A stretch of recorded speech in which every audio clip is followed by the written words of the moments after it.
Good evening. Thank you so much for the button push there, Darth. I hope you're doing well in this post-WrestleMania 40 world. I have a bird. It is cheeping at you. Look at a cheep.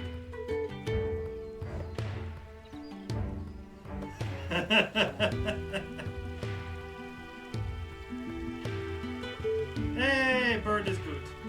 Hello, Kenny.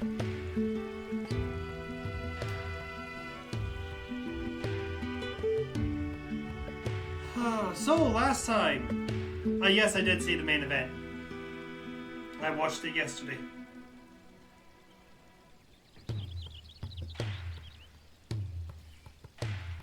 Last time, we, did the Heaven's Word and Stormblood Black Mage quests. We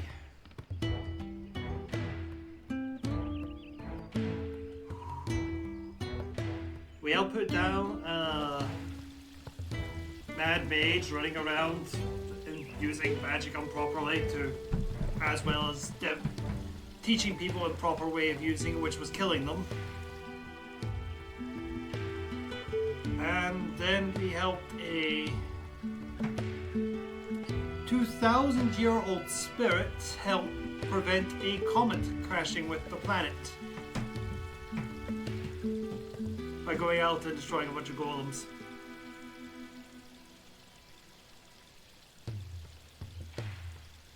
Following which, the Lalafell Black Mage that we've been helping his own time was able to make a case to the Oda Thaumaturge Guild to properly re-establish the teaching of black magic.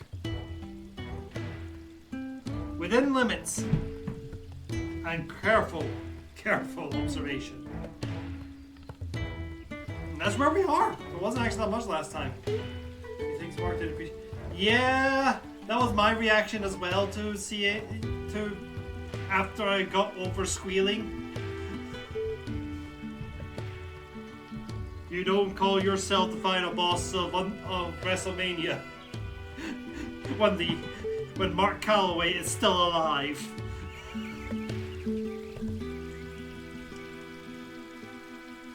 I thought it was a really good match. Both main events, actually. Felt so bad for Seth.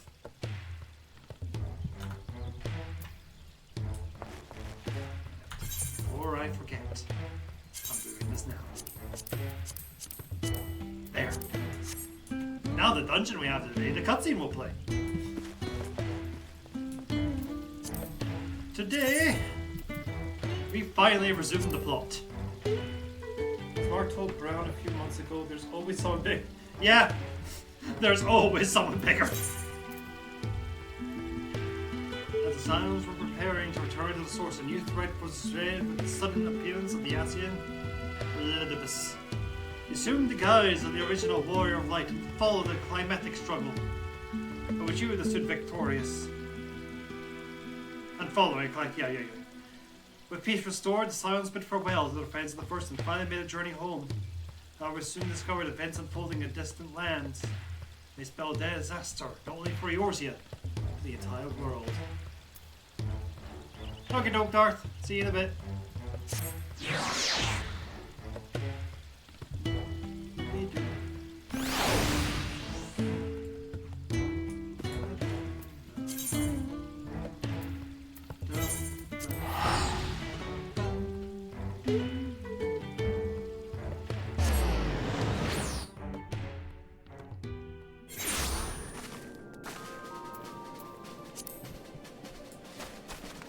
It's good to be back here.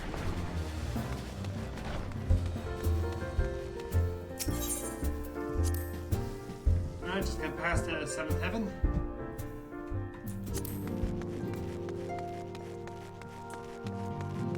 Ooh! I'm curious about something actually. Give me a sec.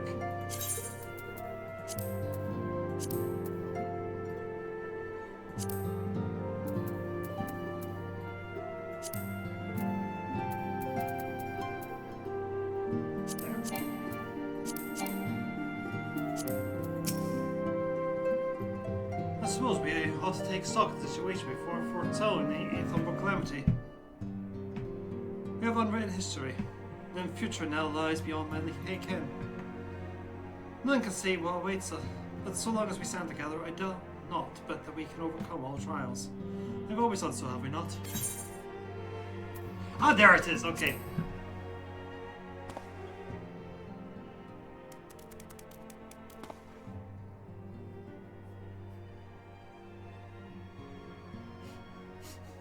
Well now, I am a suspicion as to what this is about, but would you be so good as to confirm them for me?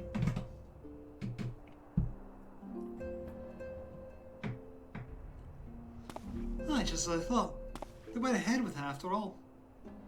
The artisans of the mean had come to me with a proposal, you see. In the celebration of the knight's return, they asked me how I wished to be commemorated, on a coin or as an automaton. Neither, I replied, for all the good it did. They knew I would be embarrassed. It makes a difference what name they give it. Yet still, they did it.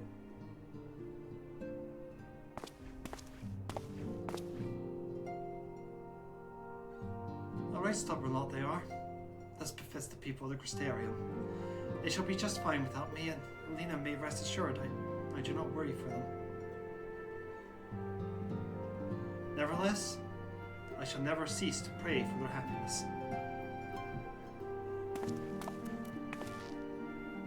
No longer am I a leader or a nation. Whatever power and influence I may have wielded, I left behind as sure as I left my body. And everything I have ever felt and experienced, all these things and more, I have brought with me. You have brought for me. And I shall carry them close to my heart always, until the end of my days. This is a little wild to say the least. Oh, I agree!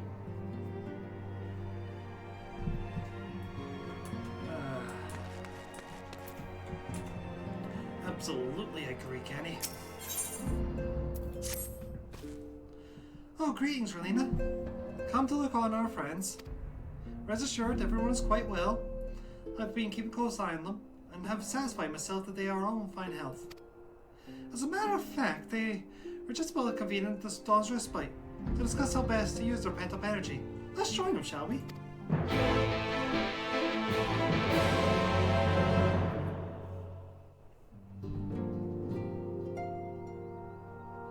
Well, my friends, now that we have all settled back into our bodies, it is time we resumed our duties in earnest. Let us speak of our plans. Ever since the Emperor's death, it's been one unsettling rumor after another. I've a mind to pay a visit to Garlemald to ascertain the truth of the matter. A prudent endeavor. 'Tis of the essence that we establish the full extent of the threat, not least if it should prove that Xenos doth indeed orchestrate events from the shadows. In light of which possibility, I shall accompany thee on thy mission. Be assured that thou shalt find me more a help than a hindrance. Thou requirest another to imbue thine ammunition, dost thou not?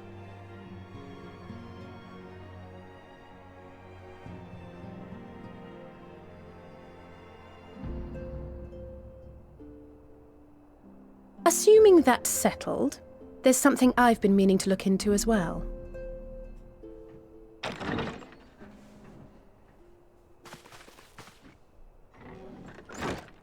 Welcome back, everyone! Lise!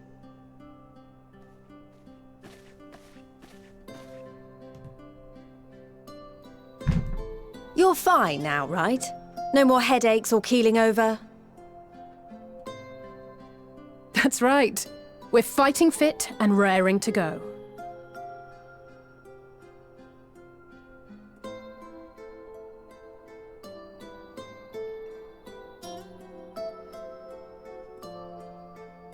The famous Lise Hext, former scion and hero of the Alamegan resistance.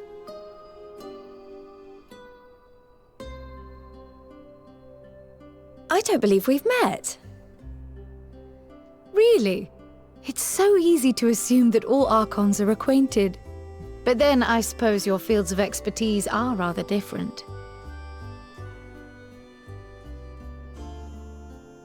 Grahatir, at your service. I have read much and more about your exploits, Commander. It is a pleasure to finally make your acquaintance. Likewise. The others told me all about you. Do not be so sure. Words scarcely do justice to the vital role he played in our victory in the first. A more dependable comrade one would be hard-pressed to find.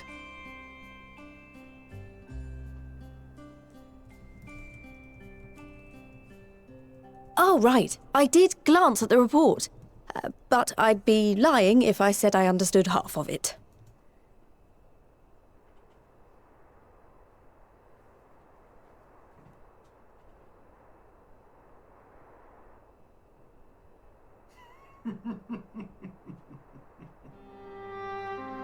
Well, that's a lot to take in. Just to be clear, this means we're not heading for another calamity, does it? Shorn of their unsundered master's leadership, what Ascians remain shall struggle to see their plans to fruition. And though I would ever advise caution, I believe we may rest easy for a time. I'll take that as a yes.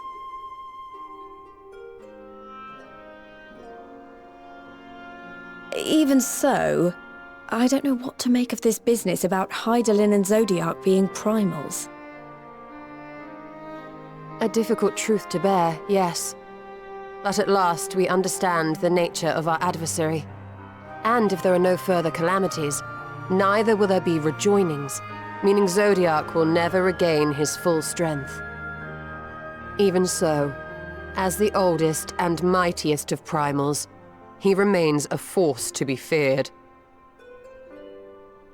Though his is a power born of the desire for salvation, we have seen the havoc it may wreak. And it falls to us to ensure that it is never again brought to bear upon this star.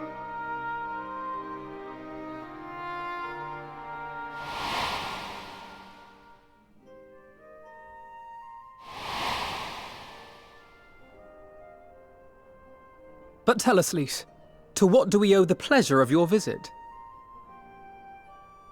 What do you mean? Isn't seeing my long-lost comrades reason enough? Alright, there was one other matter.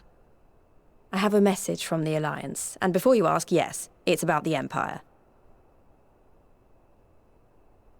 So, after Emperor Varys' assassination, it seems his cousin Nerva made a bid for the throne.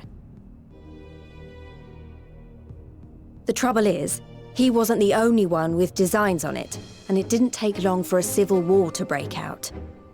And it's not just in the provinces. Early reports say huge swathes of the Imperial capital have been reduced to rubble. The Alliance will soon convene in Alamigo to decide on a course of action, and we were hoping you'd come along. Well, as it happens, Urianger and I were just this moment planning a little trip to Garlemald, and we should be grateful for any advice the Alliance can provide on how best to make the most of our visit.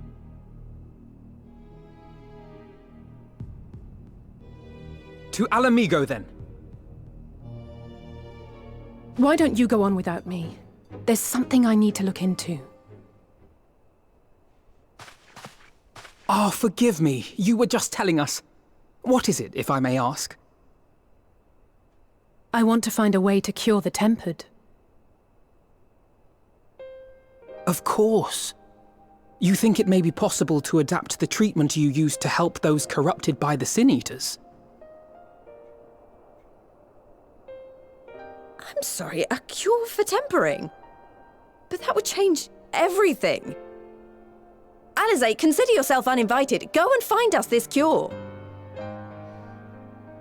I'll do my best.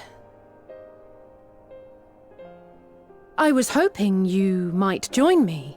Don't worry if not, though. I won't hold it against you if you'd rather attend a stuffy meeting.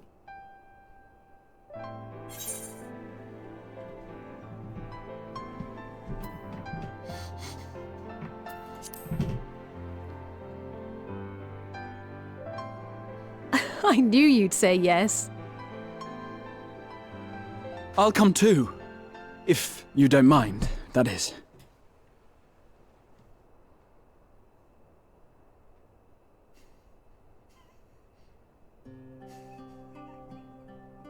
Mind?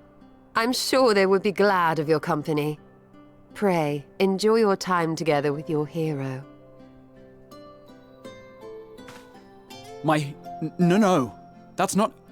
I mean, I simply thought my knowledge might be of some use.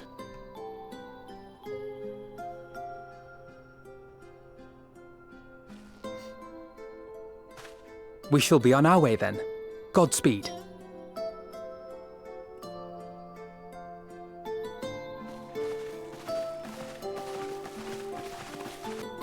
Well, Alvino was very considerate and understanding. I should be easier on him. I am number one!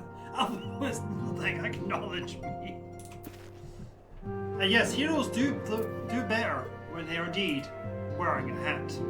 At least Taro has the right sense to wear a beret. Don't worry, I can say without complete confidence that Graha's dressed for anything. Yes, that's what I was worried about.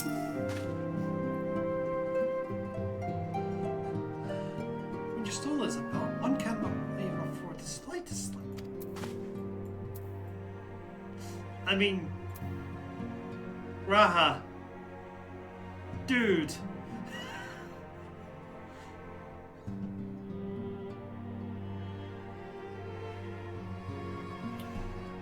The music's a little louder than me? Okay.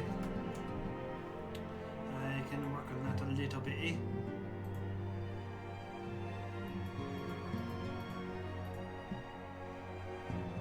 Let's drop it down to 140%.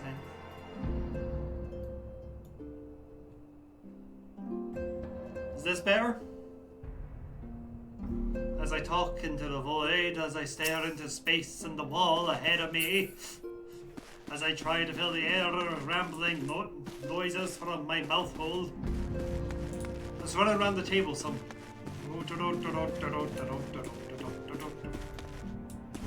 Alright then!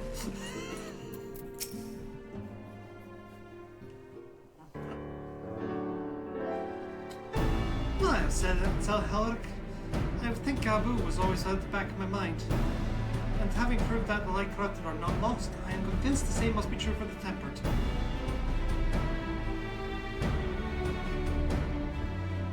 Similar to those corrupted by the Sin Eaters, the ether of Gabu's soul has been rendered stagnant. And though the root cause is different, perhaps the solution is the same. It is by no means an unreasonable hypothesis, I would say, but it warrants full investigation. If there's ever a chance we can save Gabu, we have to try. But however much I'd like the race of Limsa set to work, there's no room for recklessness, not when a child's life is at stake. As I'm sure Backlog would remind us, we have still little and less about the soul. Any number of things can go wrong if we don't exercise due caution. And so before attempting anything, we should learn all that we possibly can about tempering. There's just one problem. Research in this condition has long since ground to a halt, and the combined work of the many scholars involved doesn't exactly amount to a wealth of knowledge.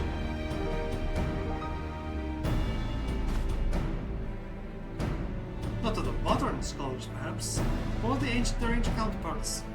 I know the elegance took more than a passing interest in the subject. And if we can... It would secretly find... It would surely be the Aether research facility. Where they experiment on primals and their worshippers, yes. I'm thinking, I've never actually been there myself, but I did read the reports in Naz's law. Which means we'll be needing an airship. An airship, you say? Meet me in the northern bank of Silver Tear Lake. I've got a little surprise for you. Owen, come prepared to travel.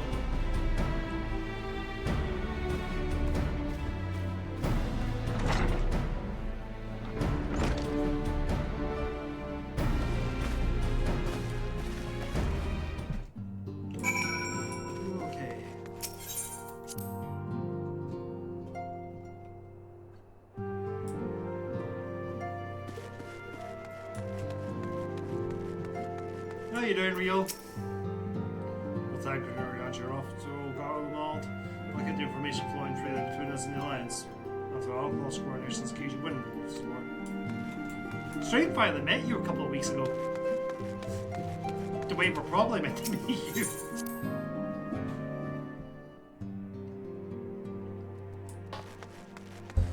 Alright, let's leave 7th Heaven.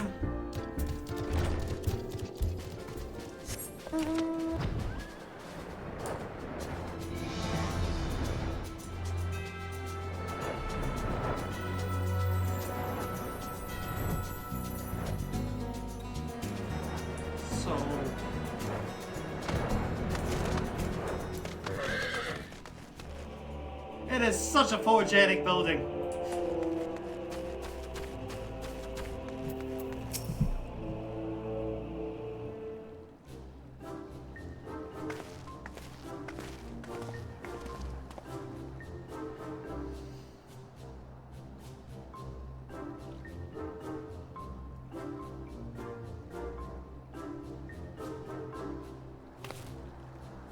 I give you the Bunza. The Scion's very own airship. I built her as a company project with the help of our friends at the Rising Stones, and named her for luck and prosperity. Tatar, this is amazing.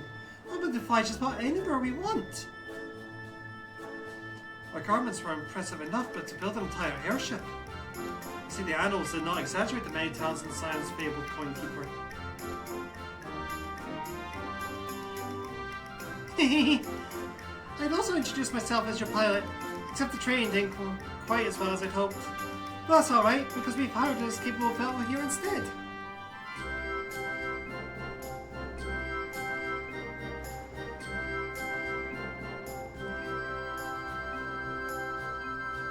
The Bonanza is equipped with fully compatible mana cutters, by the way.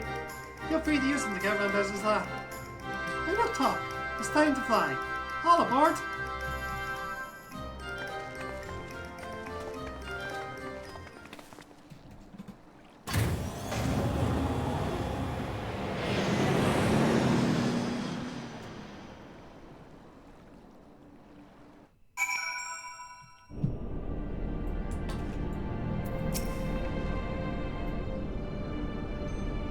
Honestly, Sid would be jealous of the way the airship flies. Natara's outdone herself. Anyway, here we are, in Ezra's lab. Nalpano's report did not go to the scale that applies justice.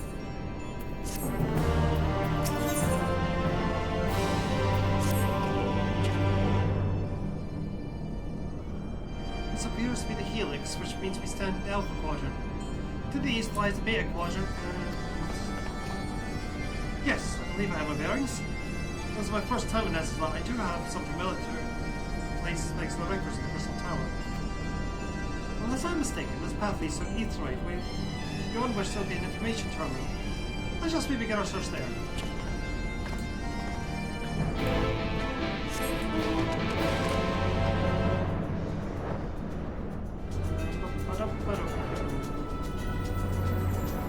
This place is huge! This place is huge.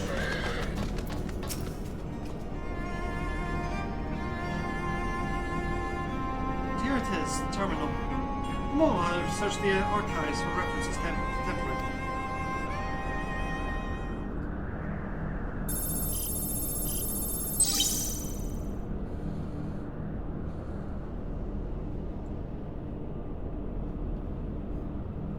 Ah, there we are.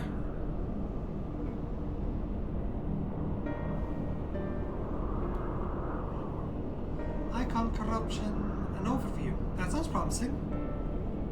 Indeed. Let's see what this report has to say.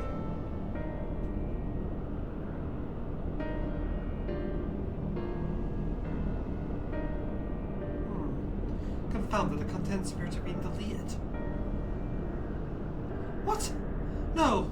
Is that something you can do? Not from here, I'm afraid. But it may be that another copy of the report exists somewhere. Elsewhere. The question is, where to look? It says in the report was written by someone named Owen. It's likely that he kept a copy. I would say it's a distinct possibility. Assuming as a researcher here, he will have had the course in the Hemisphere. We can ascertain the details of the Hemisphere patrol. Yes, let us return to Bonanza and avail ourselves of the mana cutters. We'll need to reach our destination. I forgot, you're already soup. Have a simple means of transport, aren't you? No need to waste time accompanying us back to the ship then. We'll see you in the atmosphere.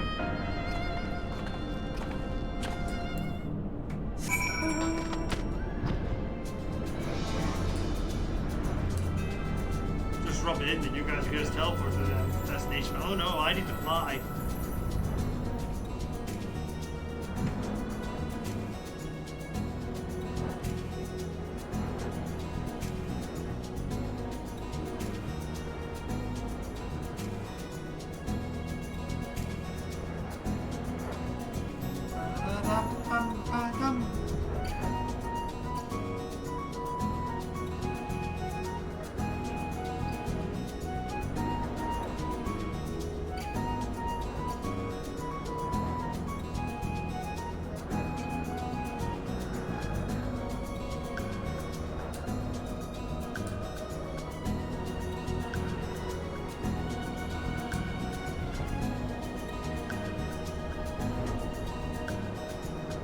Sorry, Blues, I've built this extremely complex magical superstructure.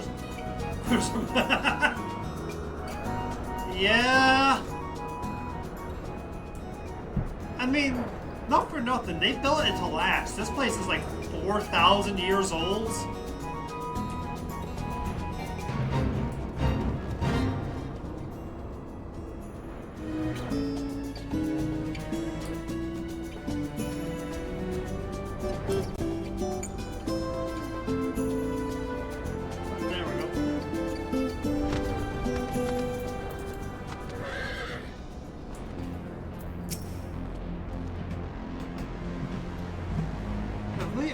Did indeed have a chamber here. This node will be able to tell us this number.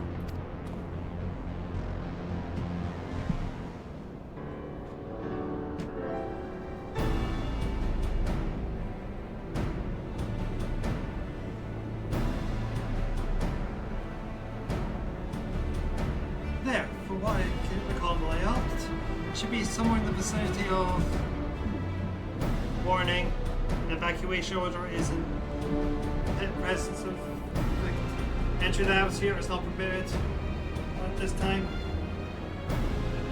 Well, again, not like who did not order would have been imposed during the fourth upper calamity, and I doubt will be lifted in the near future.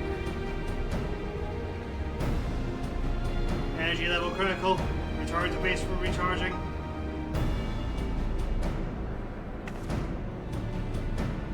Well, sure there must be another way to gain access. Force, for example? Now we resort to that, I have an idea. Were we to supply the source of energy through yonder control mechanism, it should have prompted the system to restart. At least in the looks. As for a suitable source, a concentrated lightning shard might be a suffice. I believe you recall there are a number of 1 to 4 points of stagnant ether throughout the continent. You seem to recall? Are you also telling me that was in the records too? The report seemed to be capable mentioned that lightning aspect ether was going to cooling in the continent. Resulting in surges into the equipment.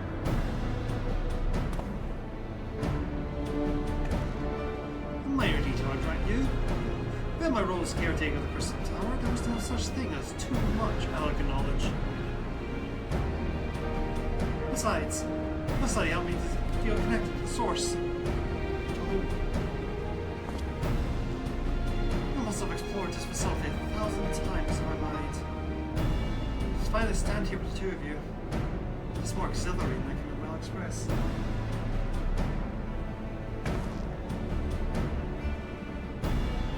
Now then, the lightning shard, if I may. Let's just be split up and search for the beta quadrant. Oh, but beware of sprites. They are wont to manifest where the ether is stagnant. Now you're just showing off. Which makes me think we should make a contest of this. The person returned here with a shard wins. What do you say?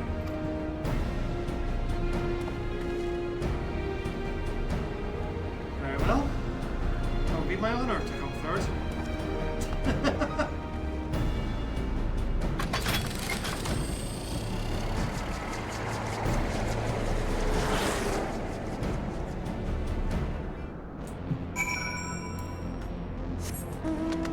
Actually, guys, I have a puppy.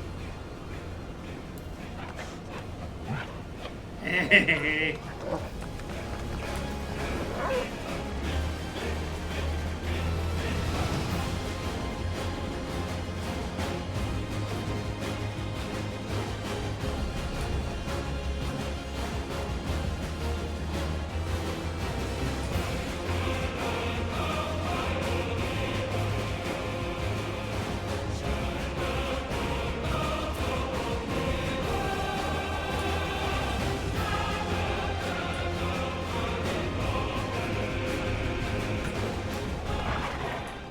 Goodbye, Torgal. Hello.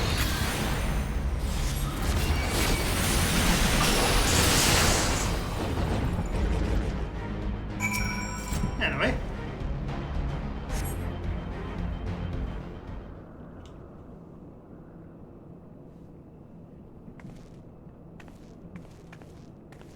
Bravo. That was quite a show, adventurer. Why, the spectacle proved so enthralling that all the thoughts of the prize slipped to my mind. I appear to have forfeited our little race. Congratulations. The lightning charge is yours.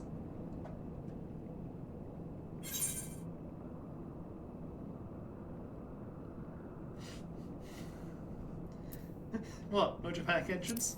You've changed.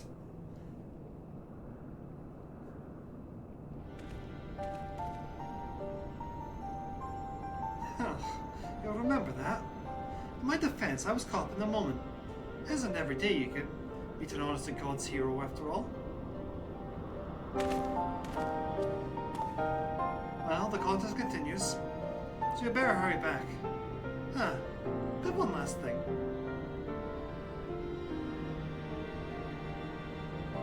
Thank you, Elena, for bringing me here. Also, Grav, from Elena's perspective, you did that to her like six or 7 months ago. It's very recent memory.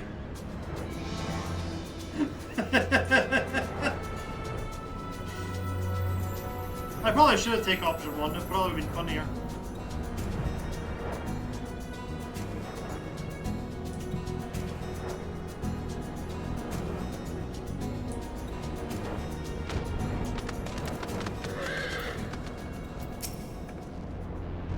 Shard, you win. Here's a shard low, and I couldn't find so much as a tree, so it's staying beneath her. It appears Alice has no luck, so victory is yours. Congratulations. Now then, I have the shard. Bruh, you didn't even try!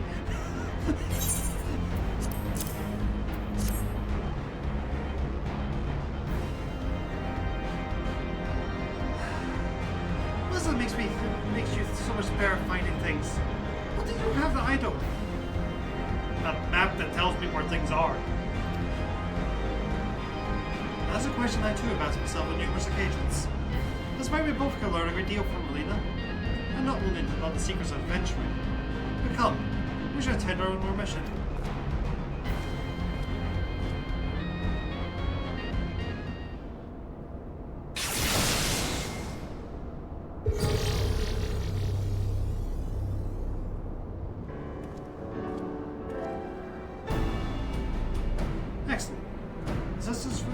Exactly as intended.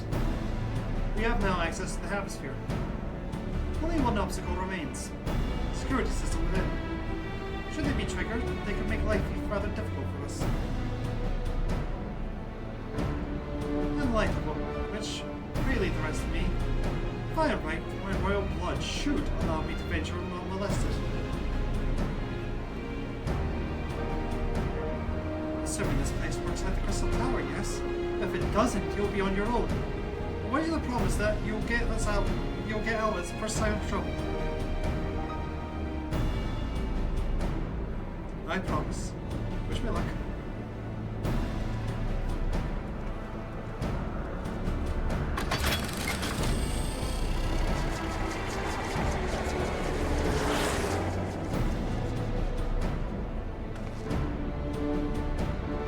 No, nothing for it with the sit tight.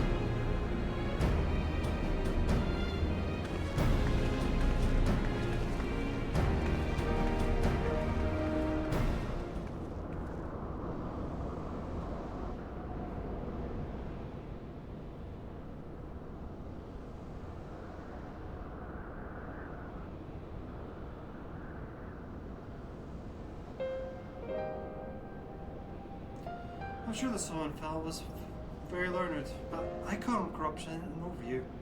Sounds like a studium thesis we all had to write one. They should wonder. Mine was about combat applications of ether. I'm nothing if not practical. Athenos was more philosophical, of course. Political, dare I say it. He chose to write a lengthy discourse on our nation's duty to the world. A controversial subject, to say the least. He asserted that Charlian knowledge should rightfully be used to protect all life on the star, in direct opposition to the country's cherished policy of non-intervention. Being a leading member of the Forum, our father was not happy.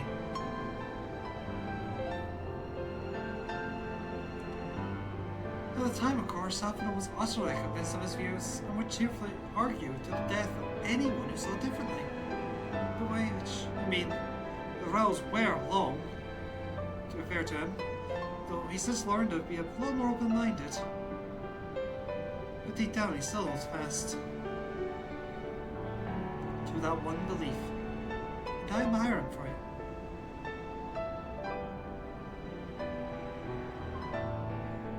I should have liked to meet the young Alphino. For what it's worth, my thesis concerned the elegant civilization as depicted in folklore. Oh, you're back. I didn't know you attended the Studenium. I didn't. The thesis was required for my Archon mark. It appears that the students of Valdesian convinced me to write one with the promise of unfettered access to forbidden tomes. Though I consider it no more than a means to an end at the time, I'll admit it was gratifying to have my efforts acknowledged.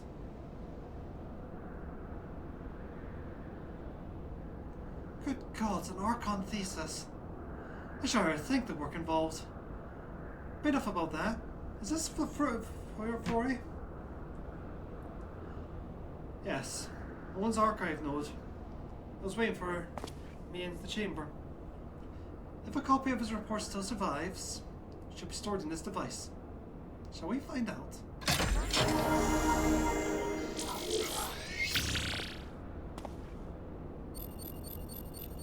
Initializing. Scanning for registered user. User not found. The process as guessed. Please complete biometric authentication.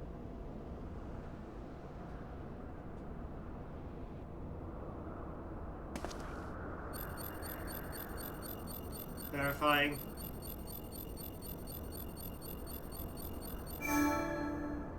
Oh, this is incomplete. Guess identity as member of the royal family. I'm at your most humble service, Your Highness.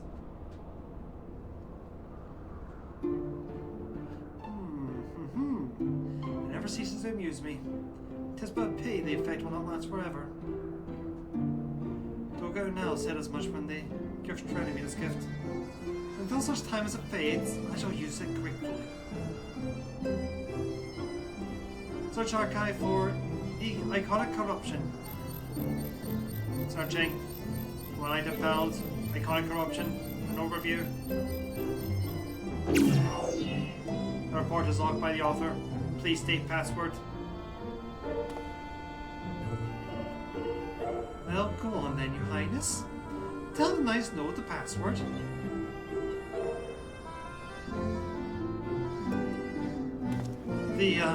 Right. Let's see.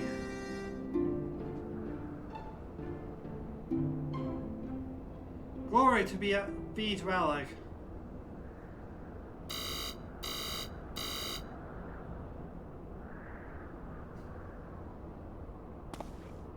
Long live Emperor Zandi.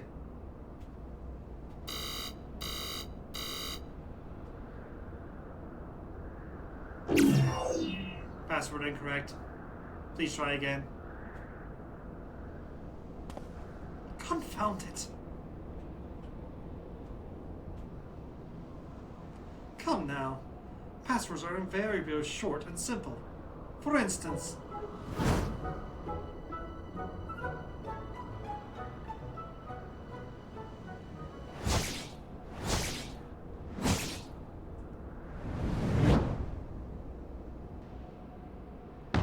password!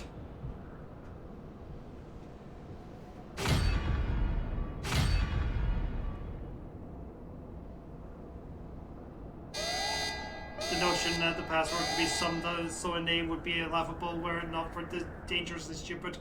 Furthermore, your conduct in the presence of His Highness is grossly inappropriate. Know your place, handmaiden.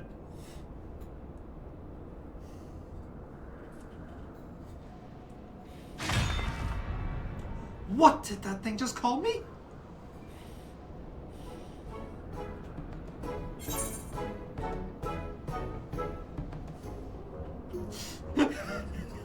It's always here when a password is needed! What? Password incorrect.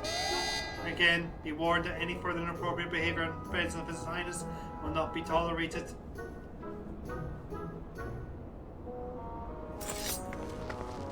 Alright, that's it. I said we dismantle and manually extract what you need. Now, let's not be too hasty. Single misstep and we might re-exclusion the report altogether. I believe this may be a task for Sid and his colleagues. If anyone can coax Machina to cooperate, it's them.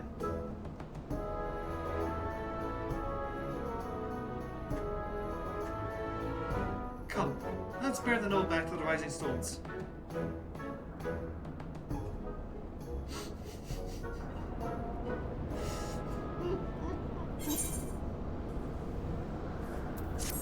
That is one of my favorite cutscenes in the entire game.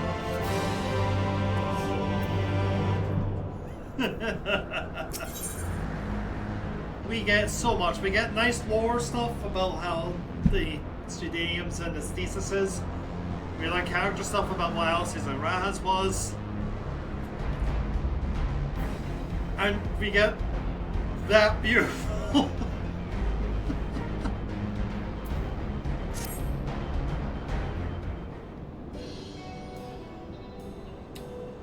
I should probably mention I have yet to meet Sid Shaken since waking up.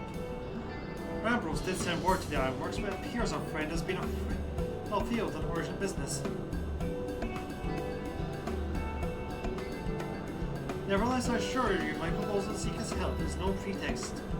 However much I might look forward to seeing him and everyone. But come, let's be on our way.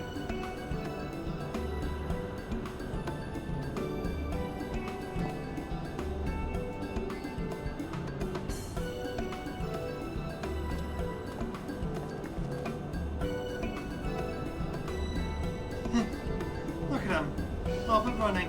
How sweet. Still, no one do to keep him waiting, shall we?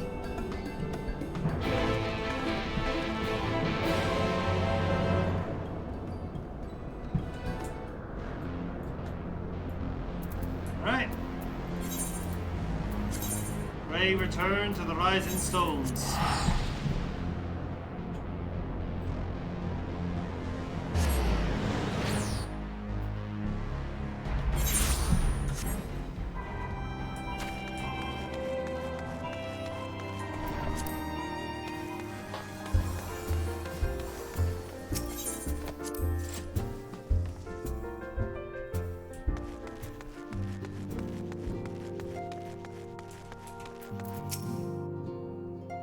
I think you have news to share? So do I. I'm pleased to see your mission was a success, and no small part due to the bonanza. Crowd's back too. What was the site at the council? Wonderful news, Relina. The tower contact stood on our behalf, and he's on his way here as we speak. Wait, while we wait, I'd sure very much like to hear what transpired at the Alliance Council. Would you be so kind, Cryo?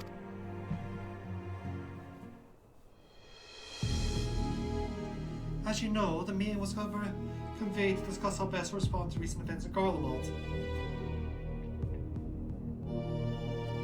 According to intelligence from our Dolphin allies, the War of Succession rages on. The Empire remains without a leader. Amidst the chaos, the Imperial legions and provinces have begun to move independently of the motherland. Of greatest concern to us is the Illard, a region aligned with Lord Nevra. It appears they have received substantial financial backing from the House of Brutus. Brutus? Are they ones who took in Yotsuyu and Asahi? This bodes well. Xenos movements, meanwhile, remain shrouded in mystery. We're hoping that Thancred and Orianji will be able to shed some light on his activities when they return. Until such time as they do, the Allied leaders feel it would be unwise to interfere in the conflict. And so, thanks in part to the Imperial withdrawal from Grimald, they decide to turn their attention to the Primal Province once more.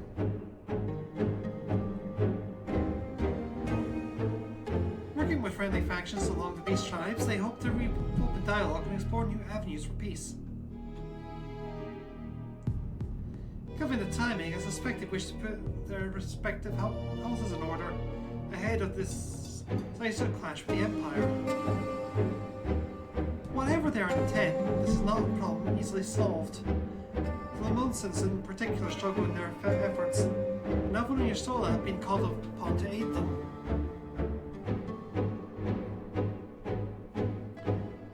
As long as we are dealing with the tempered, I'm afraid no amount of dialogue will avail us.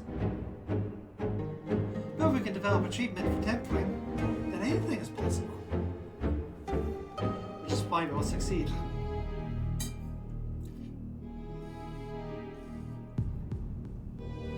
And on that cheery note, why not make yourselves comfortable at Dawn's respite? We'll show Cinnamon as soon as he arrives.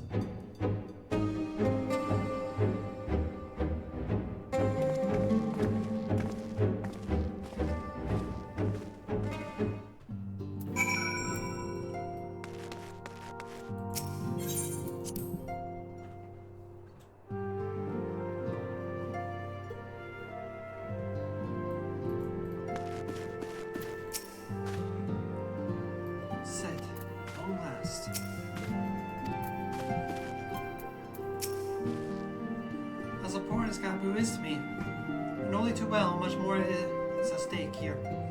A cure could change the whole world. As we just stand and wait.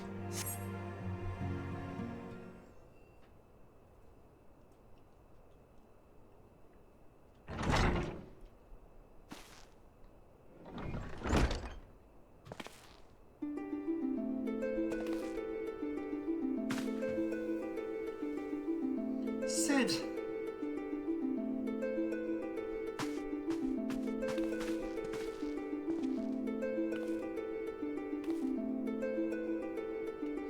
Forgive us for not coming to you soon, my friend. As you may have heard, you've had their hands full. In our defense, you are up rather early. I was under the impression you'd be something a while longer. Oh, I would have been. Had you not fulfilled your promise? I still struggle with the idea. From where I stand, the secrets of traversing time and space seem exactly as unfathomable as they ever did.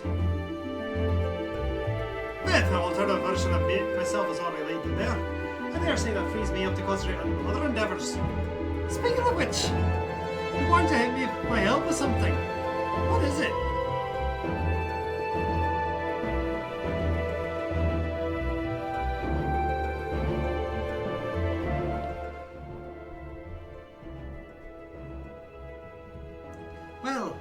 Well, a treatment for tempering.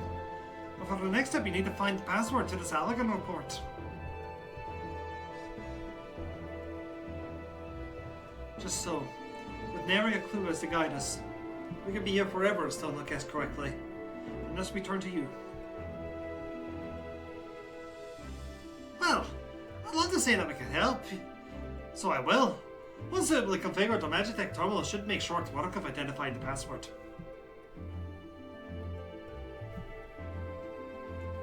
I knew I could rely on you.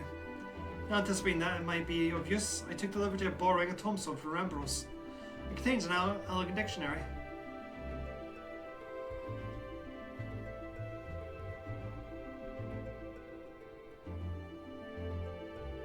Good thinking. I'll transfer the information to the terminal and set it to work right away.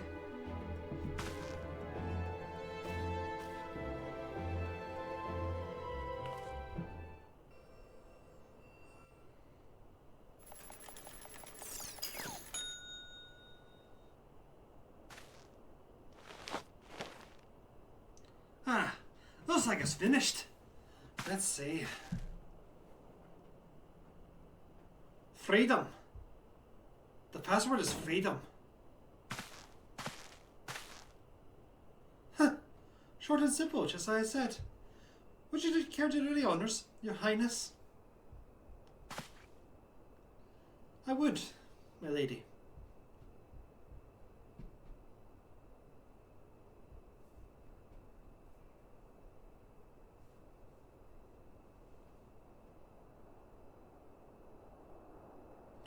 Note, open the report, icon, corruption, and overview.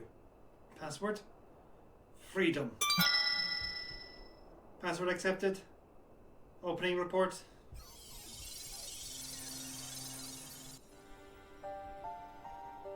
This report seeks to provide an overview by the mechanism of which icons corrupt and bind men to their will.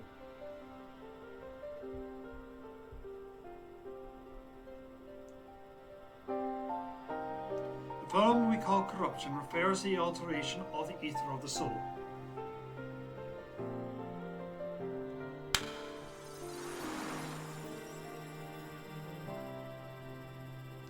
Said ether ordinarily exists in equilibrium, no one element being more prominent than another.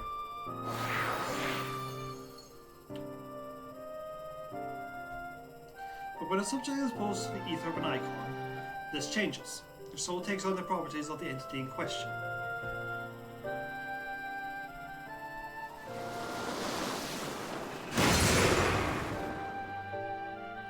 By way of an example, exposure to the ether of the fiend Sephiroth would cause the subject's ether to become aligned more with the element of earth.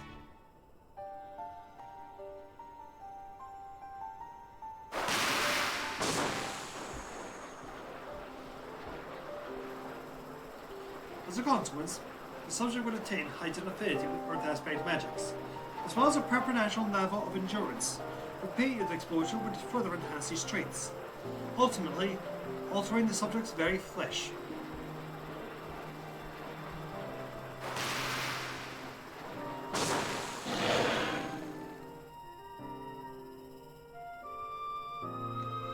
The changes undergone by the subject are not solely attributed to the element, however. Further testing has determined that the subject's soul becomes unbearably charged or stagnant during the process.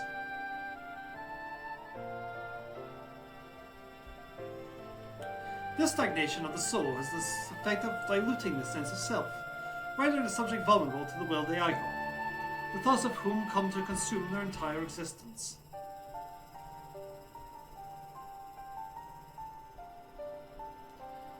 In this manner, so do the corrupted become worshippers of their icon, their prayers serving to further empower the entity.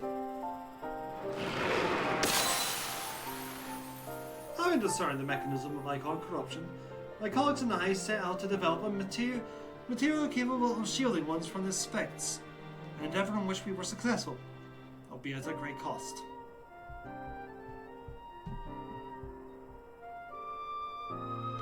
In the course of testing, many of my assistants, good men and women all, fell victim to corruption.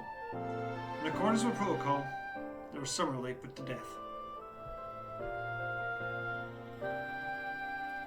subsequently submitted a proposal to investigate potential cures for corruption, but was rejected, deemed non-essential by Lord Amon. Though I knew it would be fruitless, I protested the decision, and for my impertinence, I have been stripped of rank and title, and will shortly be expelled from this facility. In all likelihood, this report will be expunged from the archives. Nonetheless, I record it in the hope that one day, someone will undertake to do that which I could not, and find a cure for the victims of iconic corruption. End recording.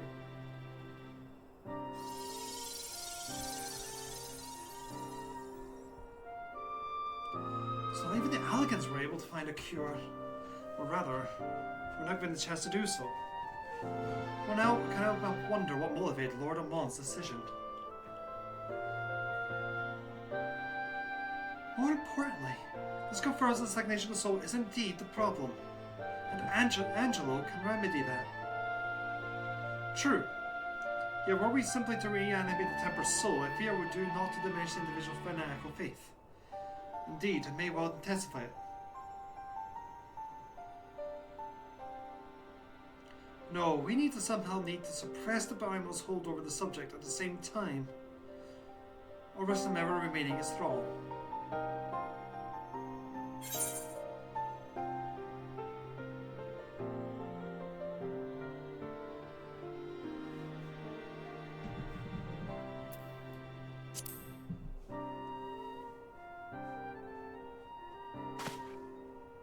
But of course, memory transference. The process has the effect of compartmentalized memories, separating them to manageable bundles, if you will. By adopting a technique, it may be possible to achieve a selective reanimation. That is, limit the effects to only those memories that existed prior to tempering. Through thus restoring the sense of self, we could theoretically drown out the incitements of false faith which have come to dominate the individual's thoughts. I see. The theory seems sound. A raw example experience treating the light corrupted would help us identify suitable memories for reanimation. But are you confident you can adapt the memory transference as required? I seem to recall your attempts to do so were trying to bring us home culminated in literal bloodletting. They did. You're right. Despite my best efforts, I could not recreate the mechanism, and I can see that the rather clumsy compromise I reached would not prove a basis for a cure.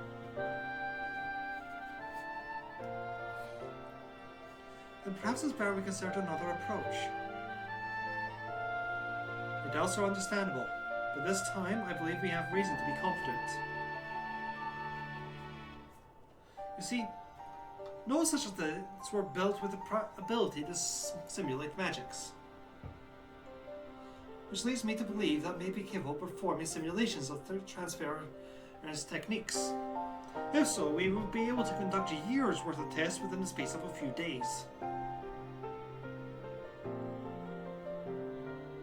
In theory, it would be no different than how we identified the password. But take more calculating power. A lot more. Honestly, I couldn't say whether our equipment would be up to the task. Tell me, Sid, why do you suppose Owen locked his report behind a password? To keep him from implying eyes, of course. Why else? Wait. A password that could be guessed by anyone with leaves or a dictionary wouldn't keep it from a person minded to look. No. He wanted his report to be seen by those who strive for freedom. Not like the members of a certain distinguished engineering collective. I believe their motto was freedom through technology or some such. You too. Round up as many Magitech terminals as you can find and bring them to the workshop. Right away, Chief.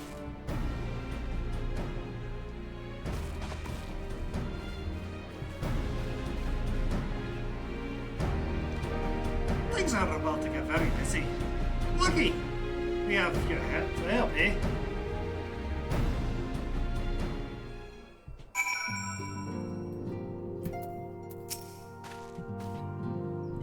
Right, while Gravity and I can figure out terminals, I want the rest of you to procure supplies. Namely, Ceruleum to fuel the terminals, and ice shards to keep them cool. The more we have of both, the better. Leave the ice shards to me. I'll round up some adventures and go on a gathering spree. In that case, let's just Relina and Alice with the Ceruleum. Here's a promissory note for each of you.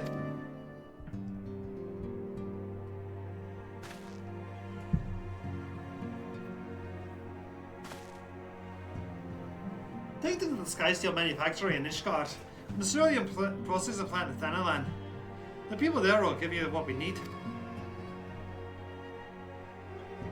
Yours is a well-known face in the OEC, I believe. If it's all the same to you, I'll head to Thanalan.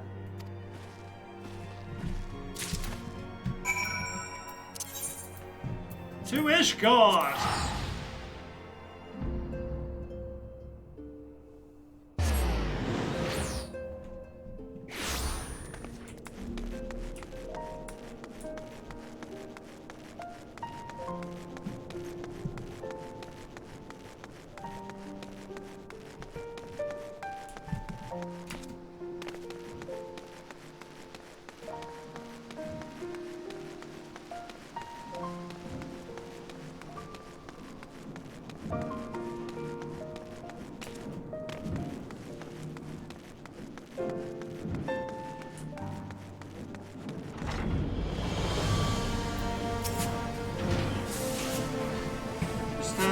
Steel manufacturing.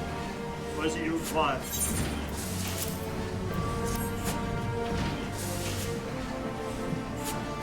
So, you're after Cerulean. In that case, please present the note to our engineer, Airship Leonard. You can guide and assist you.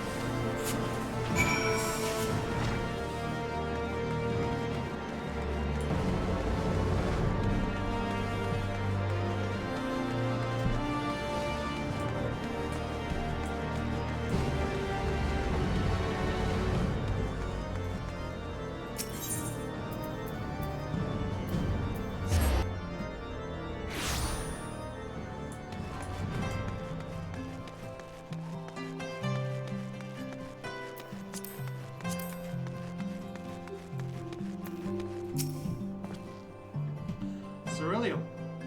We come to the right man.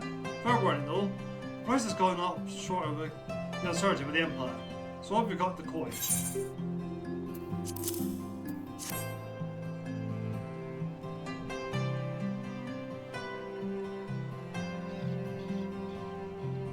Well now, a preliminary note from the Ironworks. We'll see many of those. Please, not that, no, that's not a problem. It's good, it's gold to me.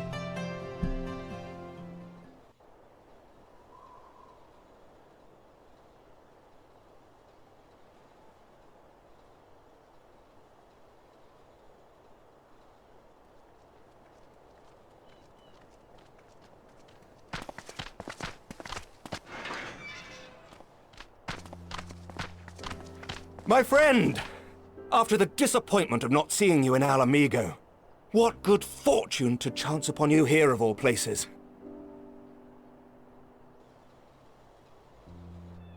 As you may have heard, the Allied nations are making a renewed effort to address the primal problem.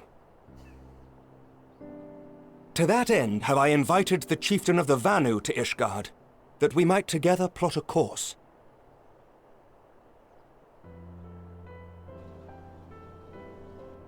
Since the war with the Empire appears to be nearing its conclusion, I would also like to call upon Estinian's lance. Alas, he is, as ever, a difficult man to find.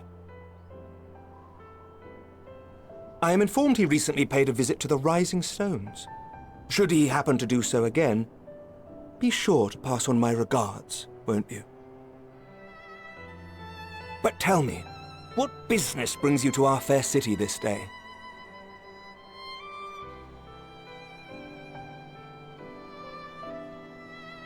A cure for tempering. You never cease to amaze me. Until now, our only hope has been prevention, our every failure irrevocable.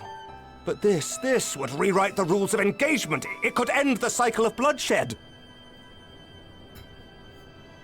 Very well. You shall have all the ceruleum we can provide, and an airship with which to transport it.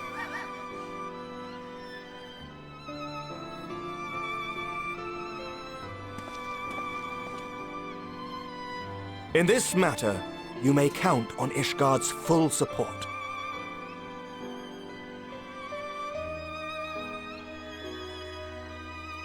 Welcome back, Darth. I'd really recommend you watch the VOD. It has one of my favorite cutscenes in the game in it. Spoiler.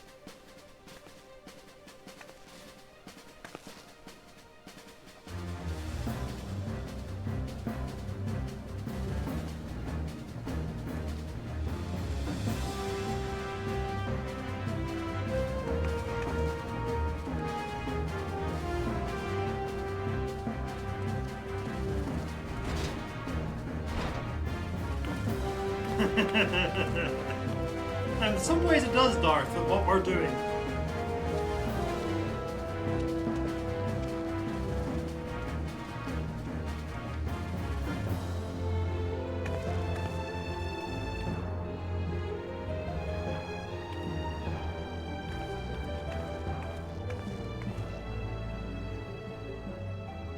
Oh, who would have thought ceruleum weighed so much? Serves me right for being stubborn, I suppose. I should have just done what you did and accepted help.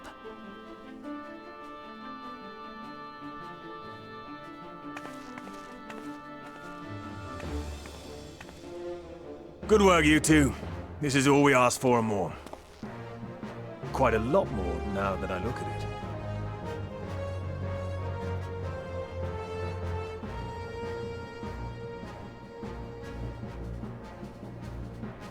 Lord Emmerich, eh? And entirely by chance. Ha! Some people have all the luck.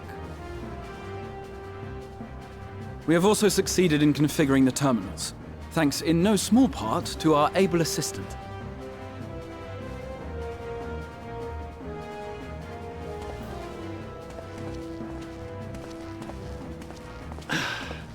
It's been a while, hero.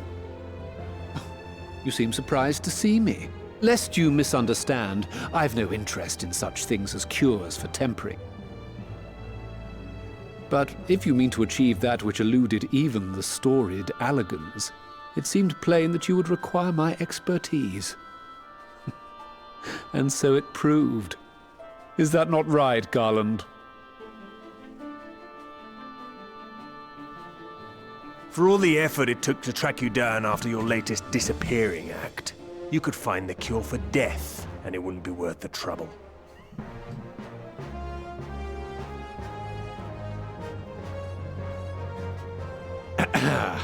That wasn't the only reason I agreed to cooperate. I'm reliably informed that Garland and I are destined to unravel the secrets of travel, not only across dimensions, but through time.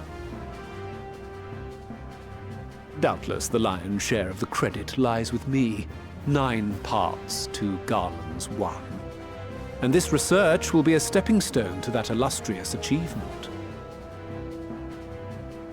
Very well then. I'll do 1/10 of the work. Just the part that's beyond you. Whatever you say, Garland.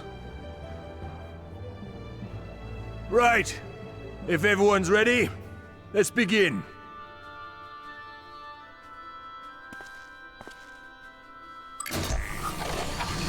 And on this day, we invented supercomputers.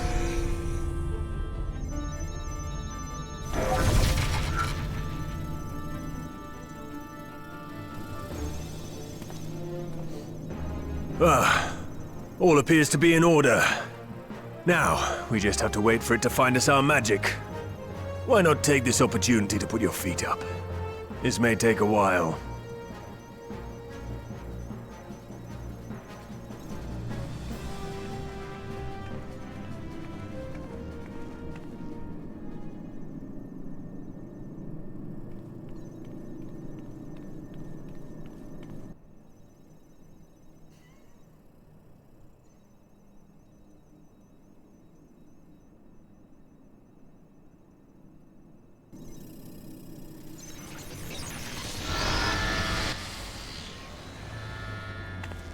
Damn it.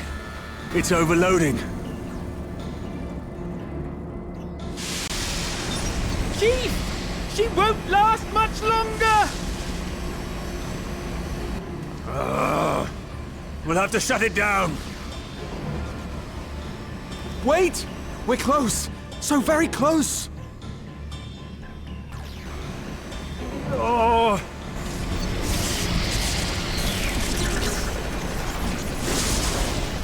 Well, this is going swimmingly. Please, a moment longer. I beg you. There!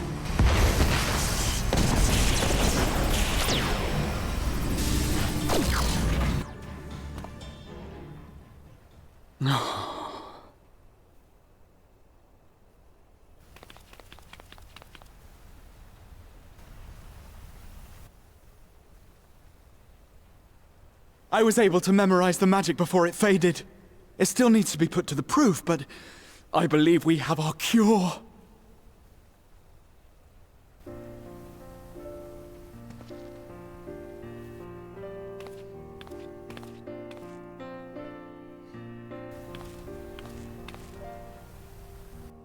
It's just as well. She'll never run again. The fault is mine. I'm sorry. Don't be. It may fall short of dimension hopping, but a cure for tempering is not to be sniffed at. This, my friend, is a world-changing discovery. One we're proud to have had a hand in. A few Magitech terminals are a pittance to pay.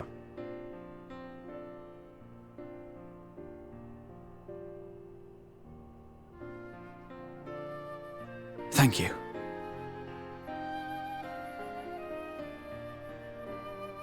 Well, we've done what we can. The rest is up to you.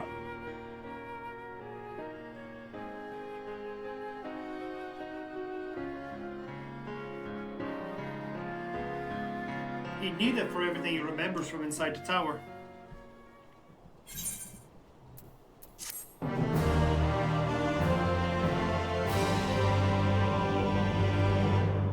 Quest complete.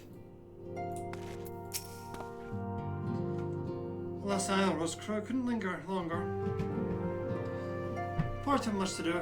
Yeah, brief though our time together was, it was bloody good to see them.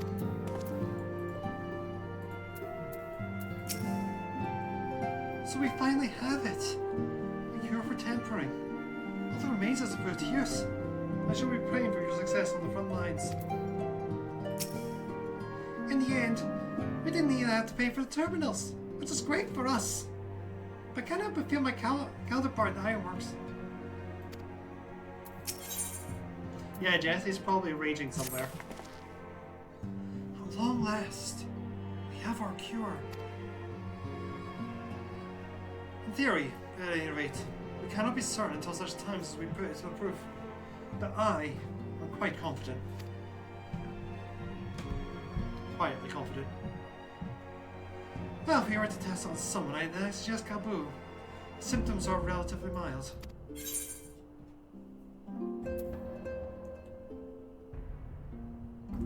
I think we just killed Jesse. Eventually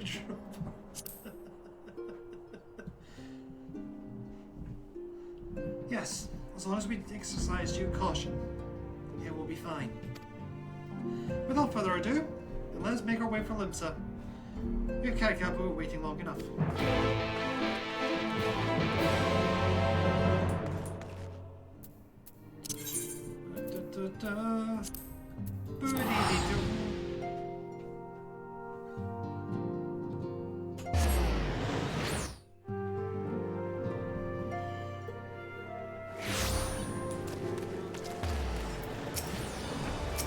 Take me to the Yacht Castle.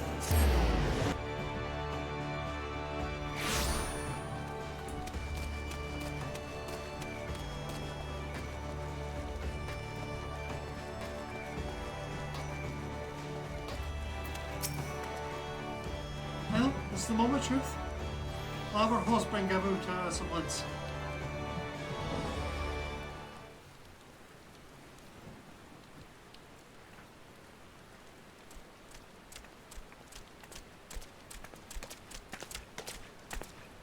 Apologies for the wait.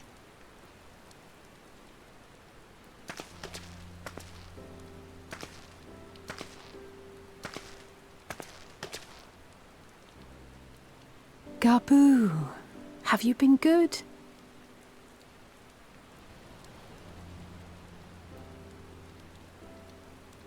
Still no change, I'm afraid. He just stands there in silence until we move him. It's all right now. We're going to help you get better.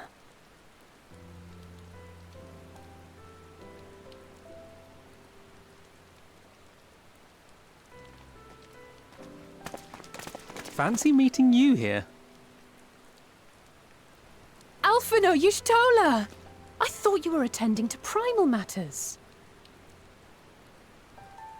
We were, and came here for a meeting on the subject. Certain pirate factions did not deign to attend, however, and it was cancelled. We had resigned ourselves to having wasted a journey when we chanced to espy you. Could it be that there has been progress with the treatment?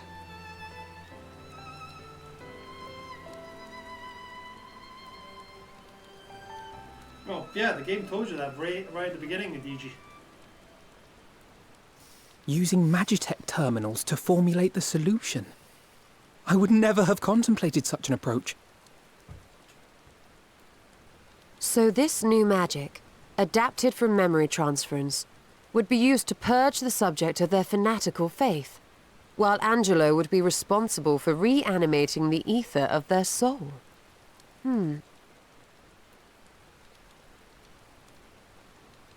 Yet I wonder at the practicalities. If one were to reanimate the soul first, it would only serve to exacerbate the tempering. Conversely, a stagnant soul would not respond to the effects of the magic. Would both need to be performed simultaneously? Nothing escapes Master Matoya's inquiring eye. As you say, both must be carried out simultaneously.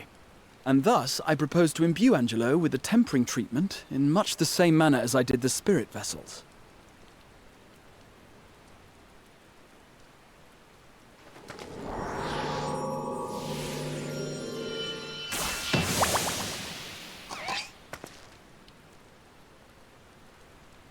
By doing so, we also spare Graha the trouble of casting spell after spell. It's really rather efficient. Be that as it may, certain difficulties are unavoidable. The imbuing process will still require no small amount of ether. And, as I can no longer draw upon the Crystal Tower's stores of energy, I will be compelled to rely on those of others. Well, I, for one, would be glad to assist. As would I. Since the resumption of our duties, it has been naught but stuffy meetings, and I have ample ether to spare. Excellent. With your permission, then, let us begin.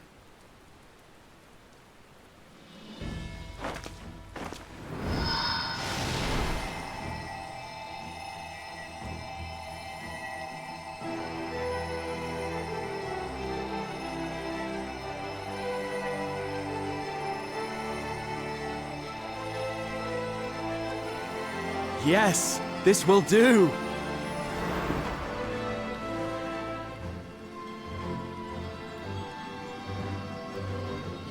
And now, it's my turn.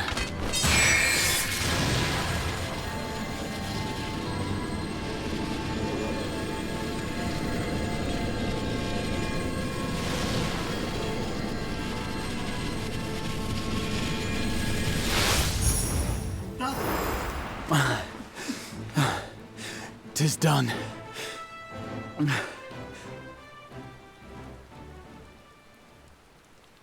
No small amount indeed.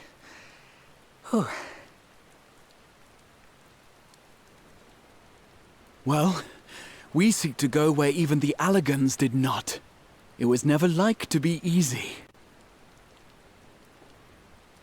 The rest is up to you, Alize.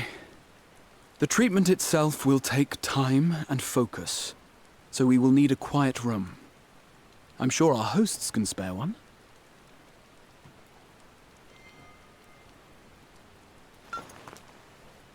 I will go with her. It may be a while before we return, so I would ask for your patience and your faith.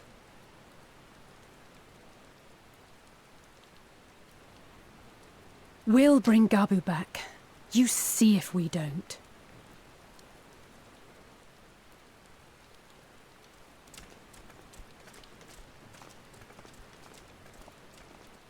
Twould seem our part is played. Let us find a place to recuperate while we wait for news.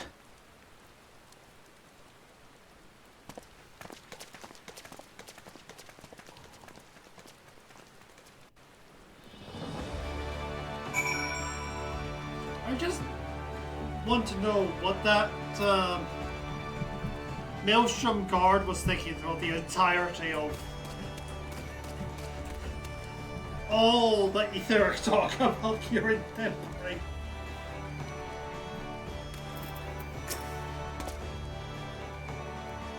Well, that seems as good a spot as any. Have a rest. And sure, if you want to sit in the rain.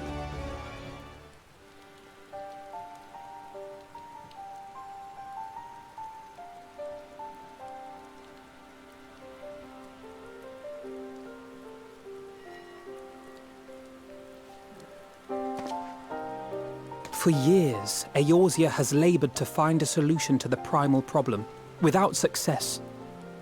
Any hope that tempering could be reversed faded long ago.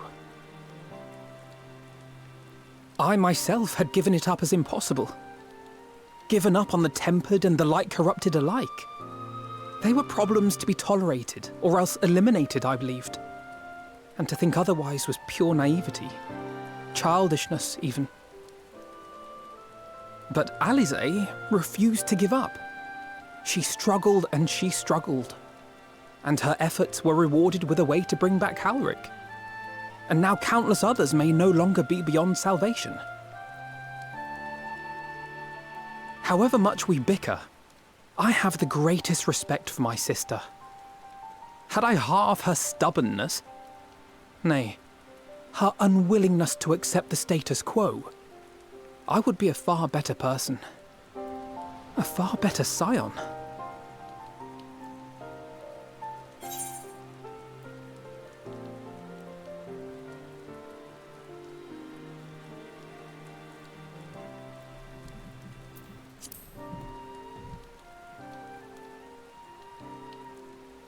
I should, I know. Yet, despite my good intent, I have the feeling that I would only succeed in incurring her ire.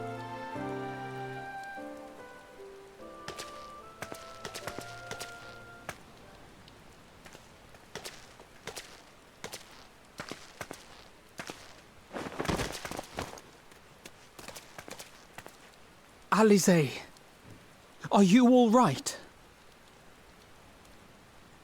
The treatment. Did it work?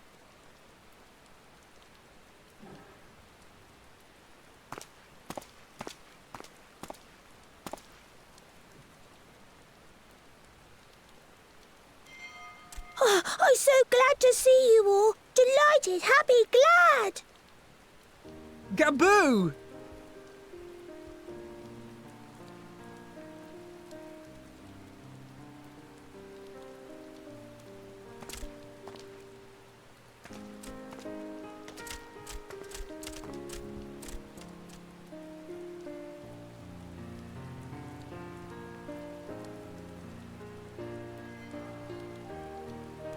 this time, my mind was filled with thoughts of Great Father Titan.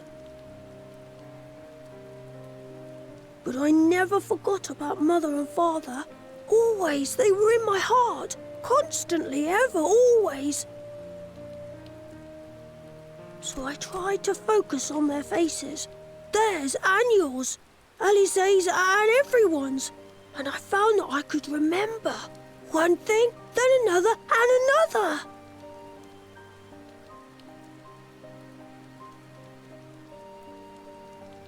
Your hopes reached Gaboo.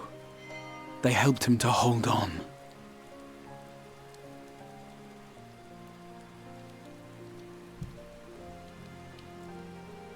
I'm so proud of you, Gaboo. I couldn't have done it without you, Alize. Can you help the others too? Cure them, heal them, help them? Yes, we can. All of them.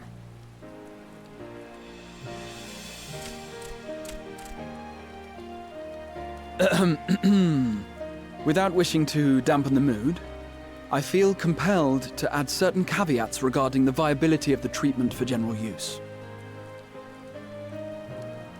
As you know, reversing the effects of tempering demands a profuse amount of ether. And while Alize was able to heal Gaboo alone, I fear the same will not be true for those who exhibit more advanced symptoms. Moreover, the treatment's effects are limited to the soul. It offers no succor to those whose very flesh has been altered through prolonged exposure to a primal's influence. All of which is to say that we cannot save everyone.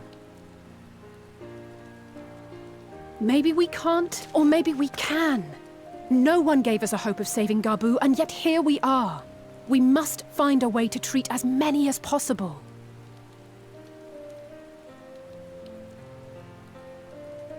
Then, the next logical step would be to produce a veritable army of Porkses, would it not? Granted, it seemed a simple enough process in the first, but I suspect it will be different here in the source. Not that I am any authority, of course.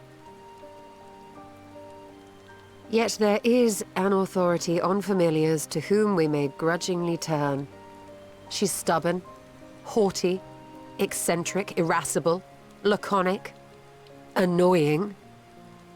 And her name is Master Matoya, the real one.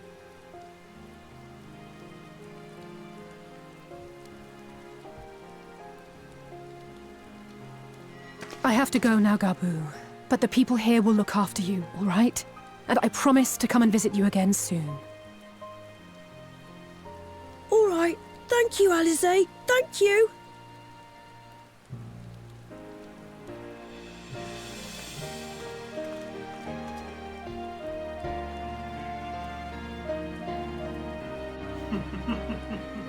Indeed, Ori.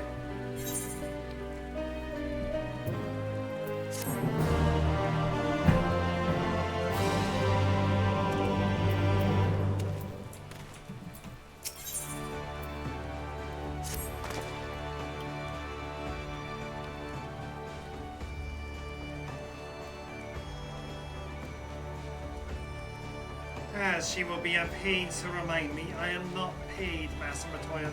I have not paid Master Matoya visits since returning to the first. This seems a good as time as any.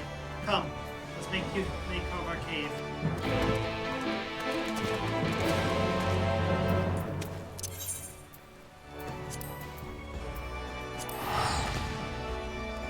Back to Grandma. And the present work with animals in EA, I knew it had to be someone who was a regular because there was no way we got an actual child. I demand more Gogo.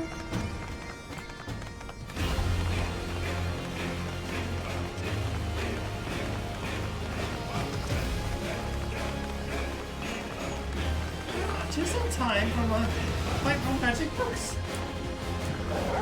That's my talking. Oh, funny you should mention that, Ori.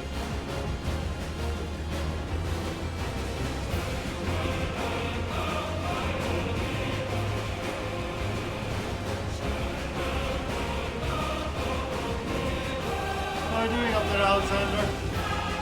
Still chilling? There, dude.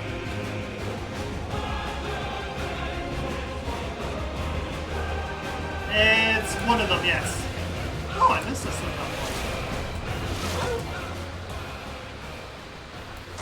I believe the song is called Find the Flame.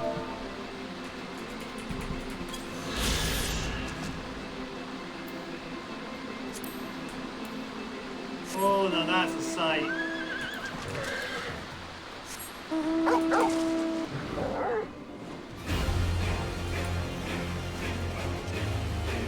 Alright, let's just weave around the time bubble.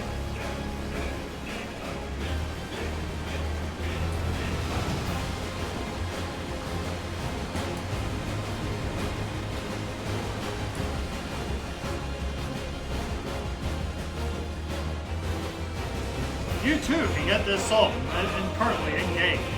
All one needs to do is get to level 50 and complete the current event quest of the crossover with FF14.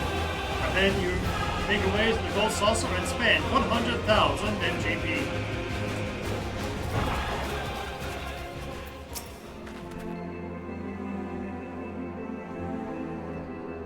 I take it you're ready to bear witness to the joyous reunion of master and pupil. Very well.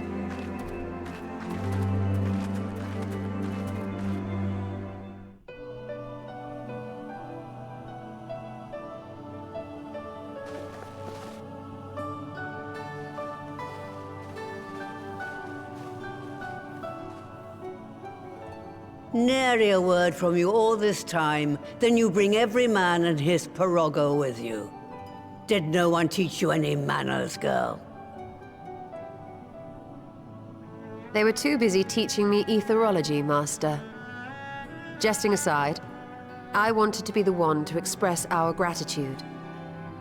I am told you spared no effort to sustain our bodies while we were away, and for that, we owe you our lives. Thank you.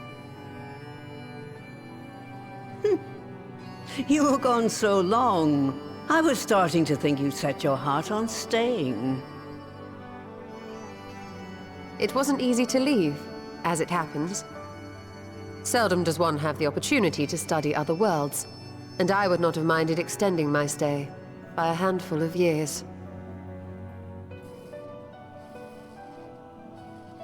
Ever the scholar. Y'shtola dedicated herself to studying ancient civilizations of the First, befriending a tribe known as the Knights Blessed in the process. There she took on the name of Matoya and won the respect of all the children of the forest.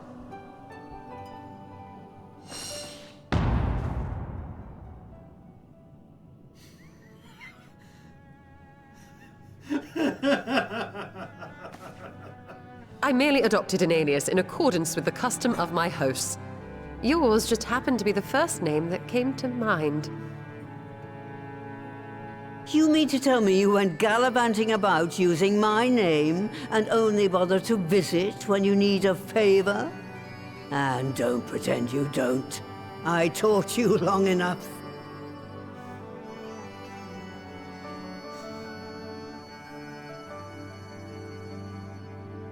Indeed.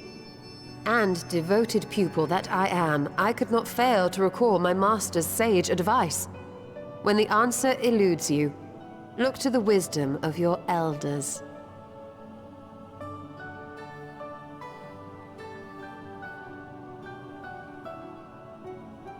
You there.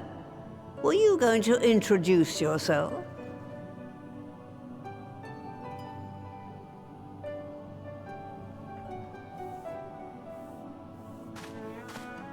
How remiss of me.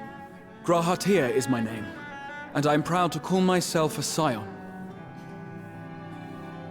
I too wish to offer my gratitude for your invaluable aid in sustaining the Archon's bodies, as well as my apologies. It was my inexpert summoning spell which endangered their lives in the first place. Ah, yes. The one bent on digging up the mysteries of Alag. Old Galaf used to speak of you, and Kryles told me all about your recent exploits. Do you have a bad back or something? At ease, boy. Whatever mess you've made, I'm not in the habit of dwelling on the failings of the younger generation. You are too kind. I've also heard much and more about you, Master Matoya. 'Tis an honor to finally make your acquaintance. Well, that's more than enough pleasantries for anyone. Tell me what you want. I haven't got all day.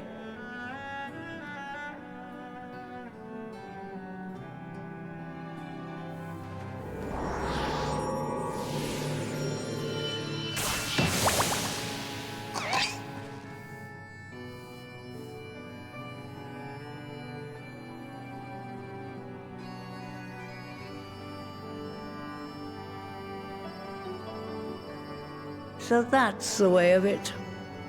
It should be a simple enough matter to make the familiar. The magic, on the other hand. Ah, that you may leave to me. Being the only one possessed of royal blood, I alone can imbue the subject with the necessary magic. So I just need to create porxies with the power to stir the soul. Just, I say. Though we're talking about a veritable herd of the little buggers, we'd collapse before we reached double figures.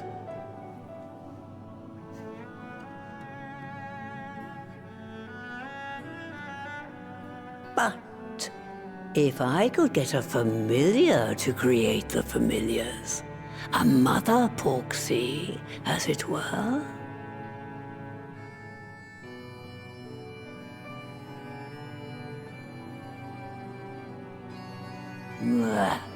Seems I haven't seen the last of that moldy old hole after all.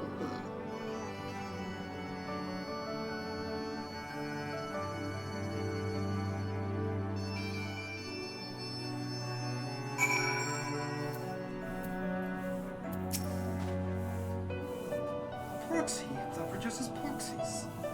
What inspired idea. By the way, Ridley, do you think I misspoke earlier? I assure you, it was not my intention to embarrass anyone. Alphino. Boy!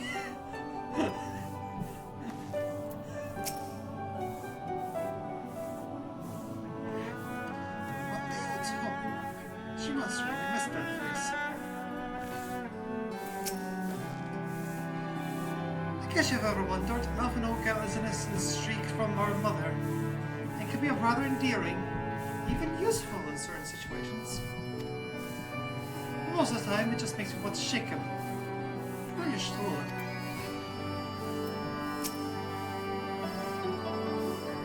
What does she mean, do you think? Some manner of hidden workshop, perhaps?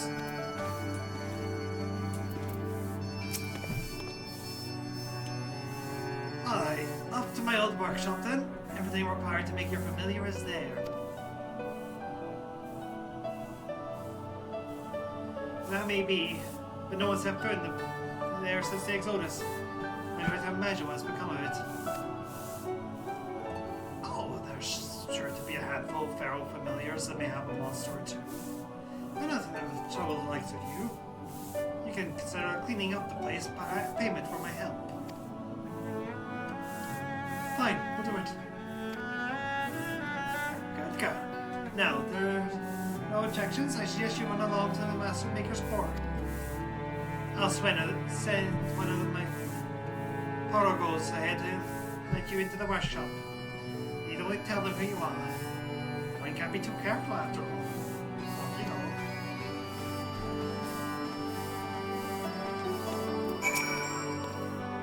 What are you still doing here? Off to the Maker's Quarter, one of you. I'll join you when I'm ready. Go, now, shoot!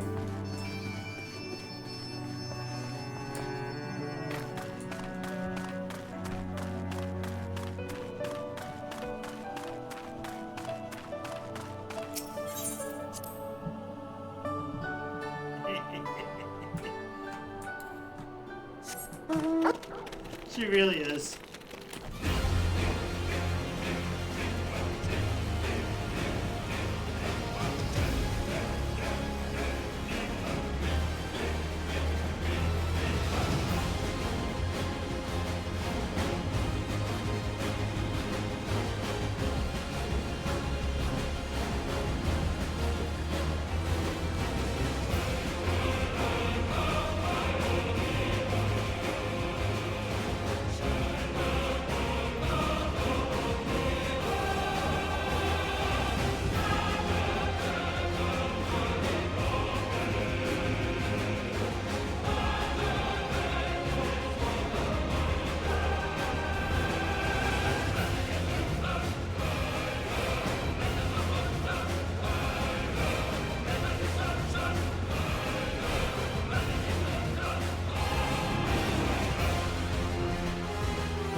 As I may have mentioned, Alice and I were still very young when we departed with the Exodus.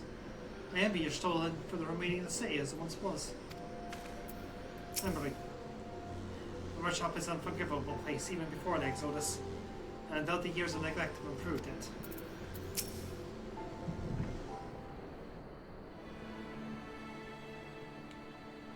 Greetings, Rabbit. Welcome to my good mistress, Henri. Elect. Pororogo is my name, and I'm honored to be your guide. Within you'll find a space dedicated to the making of familiars, along with a cavern wherein the requisite ingredients may be held. I must warn you, however, that the place is not made to a single host. So, much less for Boom in over 15 years. And well, I regret to be in some disarray. But rest assured, my brothers and I shall see to it that you do not lose your way. Now then, Rabbit! One little word and I shall show you in.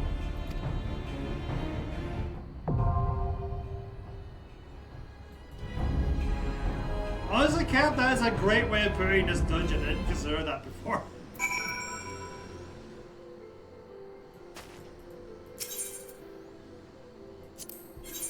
Okay. So, which of the DPS are we taking? Are we taking Alice or are we taking Stola?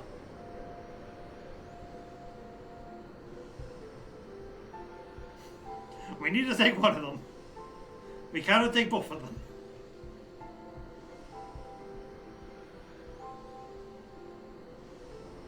Do we want to LB? That is the real question. That's one vote for your Stola. Probably two, because we will not get an LB with Alice. Victory will be ours!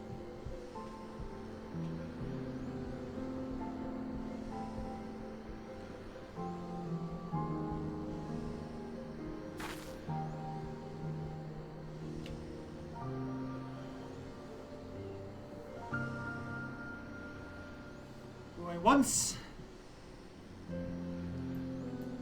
Going twice. Register for duty.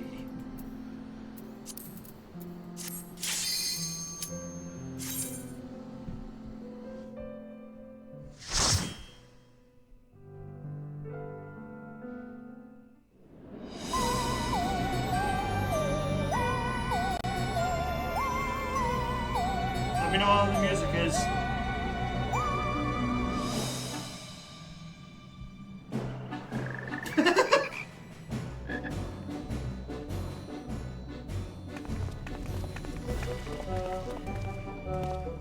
Right. To begin with, I need you to gather a few ingredients. Listen well to what the Porogos say, or you'll wish you had.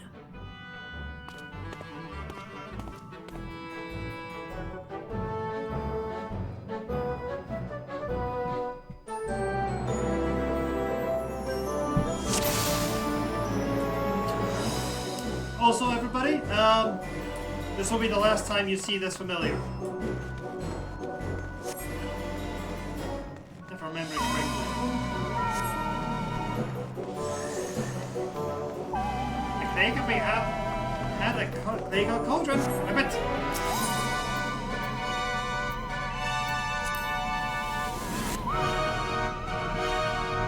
Have some play.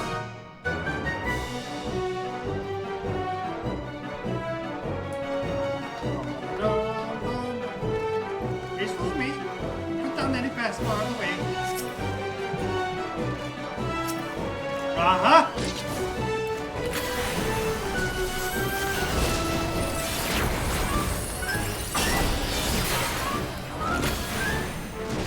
Yeah, let me know if the music's too loud.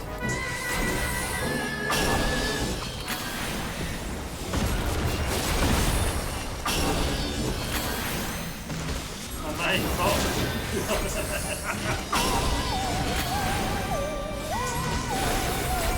It's very moving. Quite lofty.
Right, there's one more dungeon. You'll see the Sonny and Ziggy! Ziggy had a child!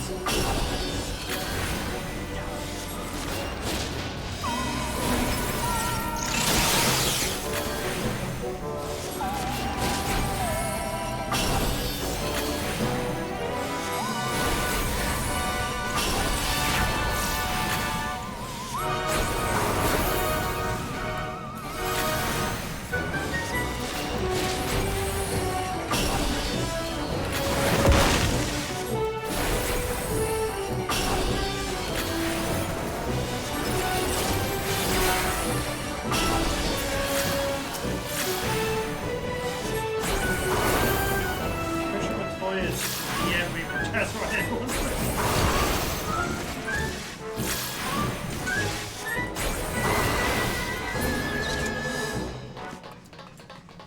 Okay, it's just a bit. Give us a second. Just.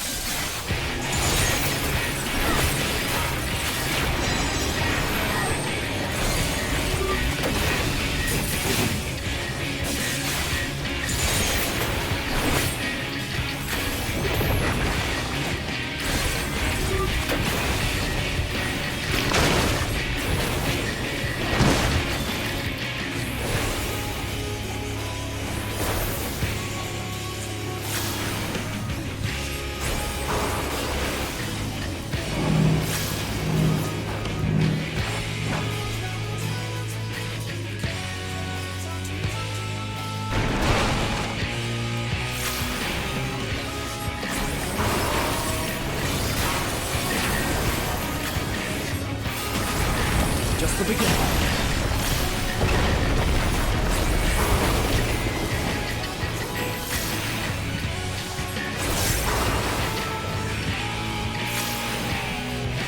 Yeah, once you get together, it's actually quite fun. Oh!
He is having fun. Raha is very much having fun.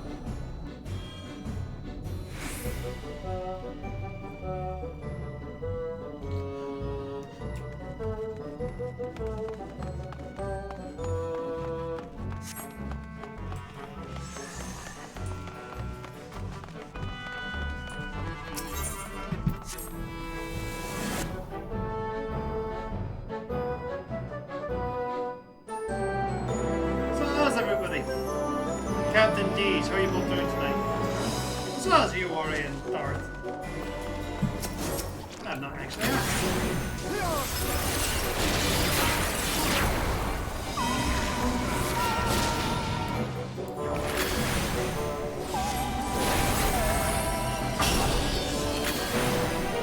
Kenny for still though.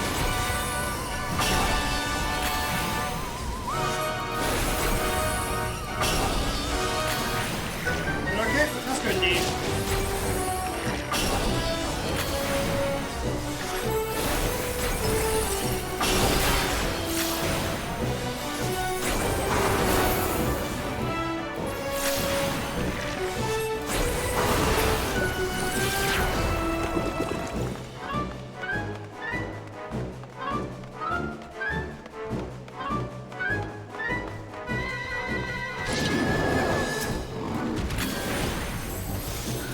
Around the first time when it was going to tricky, I was wondering where everybody was.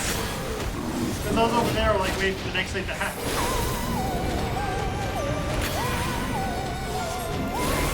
Hey, late lunch.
Faces.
me when I say icy cold, but just...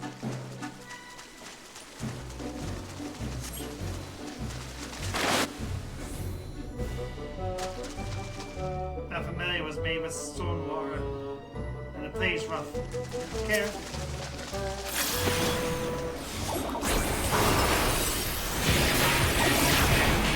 Remember this thing for much later.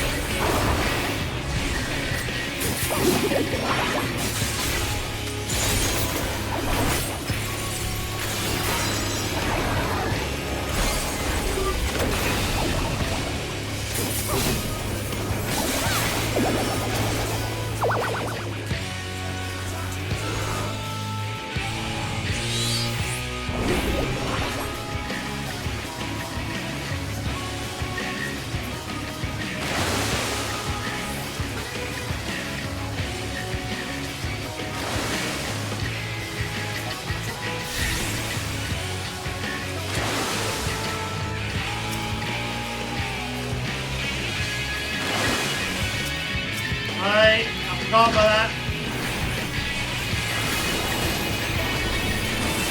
Just the beginning.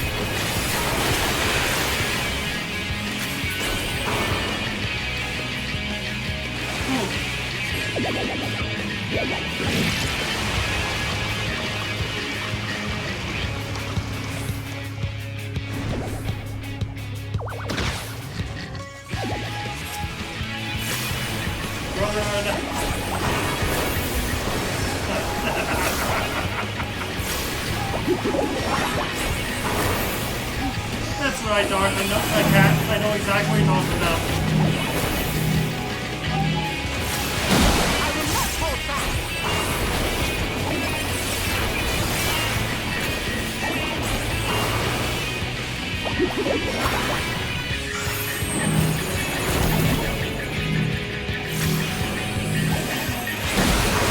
It's going to leave a mark.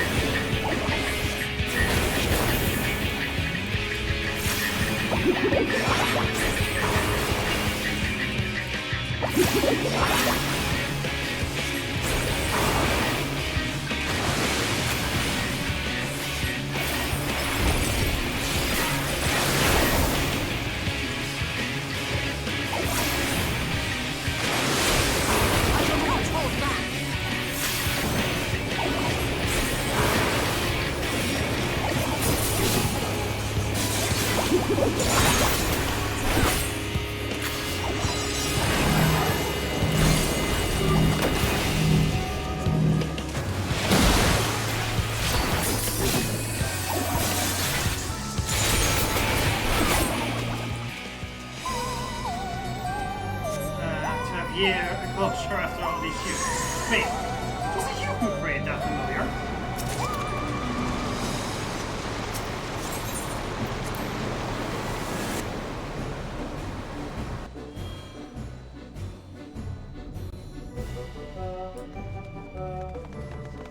Last but not least, we need to fire up the kill.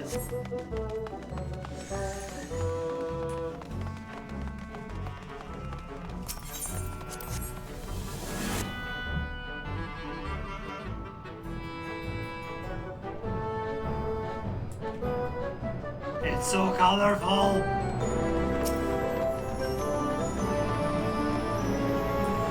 There.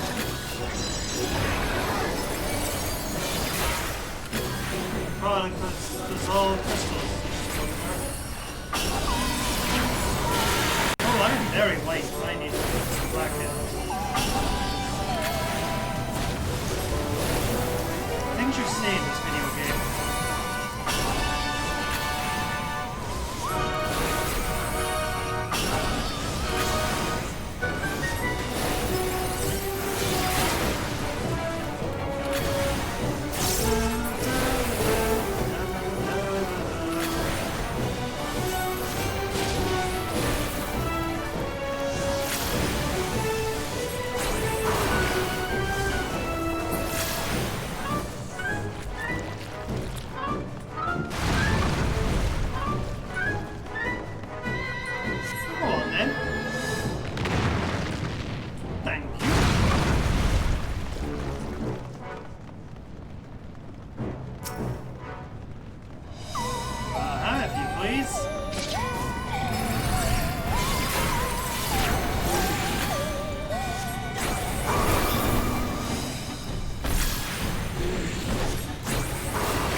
Just random jump, but I can't. Sure, why not?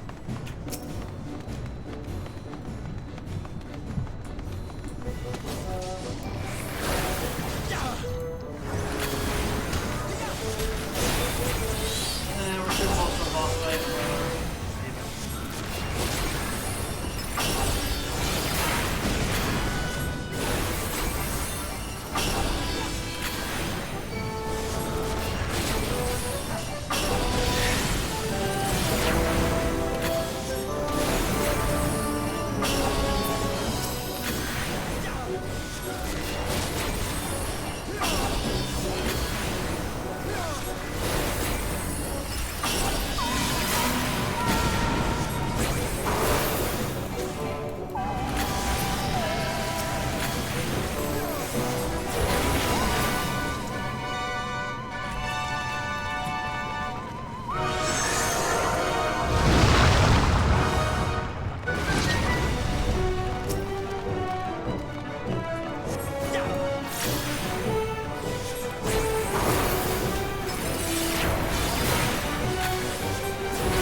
I love this place.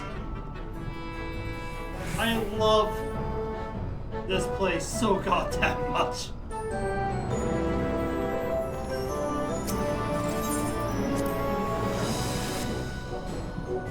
It's so whimsy.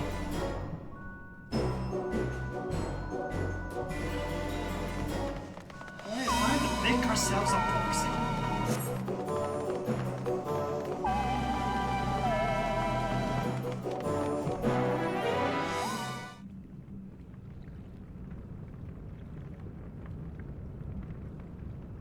Right then, let's get this over with.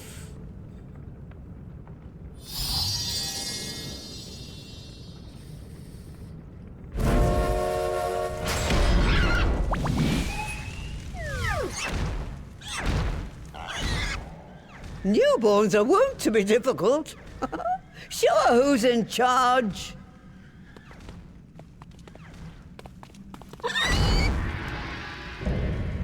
The mother of Portuguese.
Just the beginning.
Oh, diddums.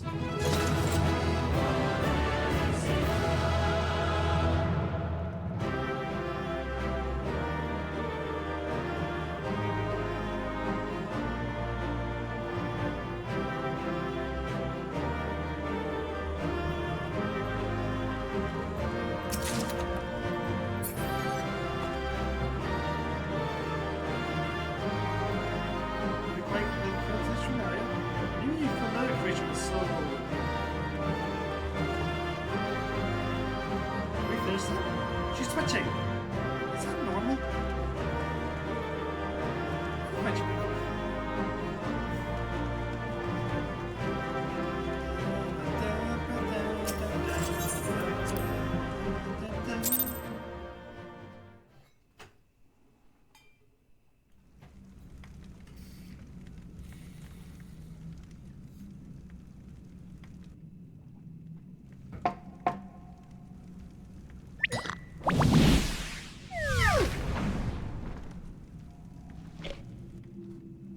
There we are. Quite tame.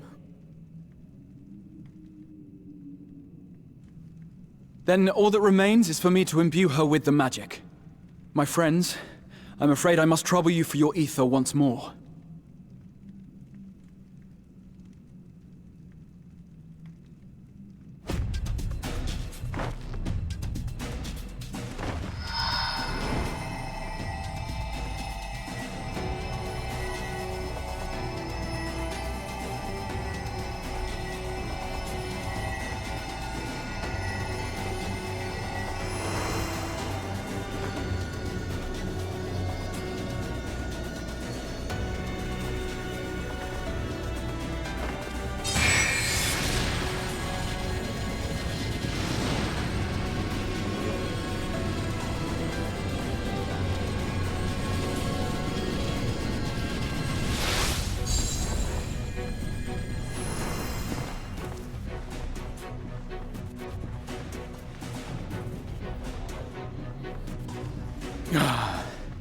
That should suffice.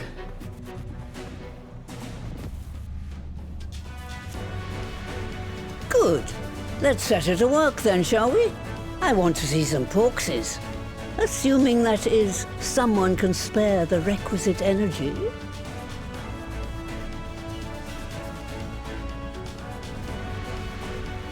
A mere drop in the ocean for the great sorceress Matoya, I dare say.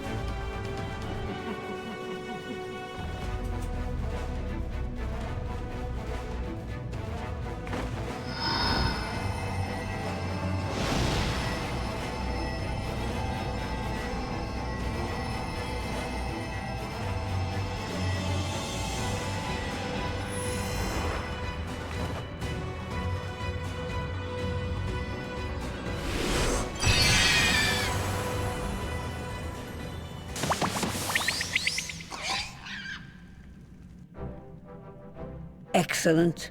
Our very own litter of Angelos. And we can make as many more as we want, simply by providing the Mother Porksy with additional ether. I will require a moment before I try again. It's still hard work, but a damn sight more efficient than making them one by one. Thank you, Master Matoya. Everyone, we're a step closer to our goal. Distributed amongst the allied nations, they should do much to facilitate closer dialogue with the beast tribes. And given their present travails, I believe our friends in Limsa Laminsa should be the first beneficiaries. Agreed. Though I must leave this errand to you. I doubt my legs will carry me out of the cave, much less to Vilbrand. Thank you for taking the lead in gathering the ingredients. I expect you would benefit from a rest too.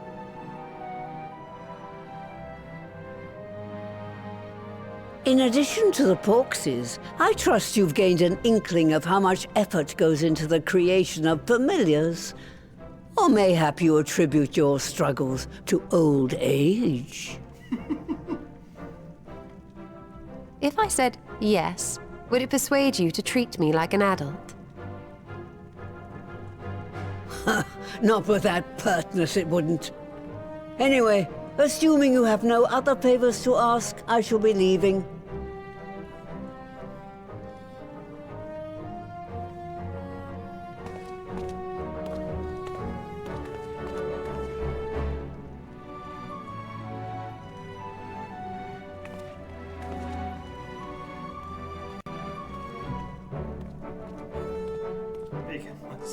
Bacon does solve a lot of problems, it seems.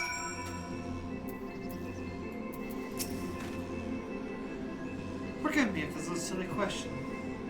Of all creatures, real and imagined, why choose a flying pig?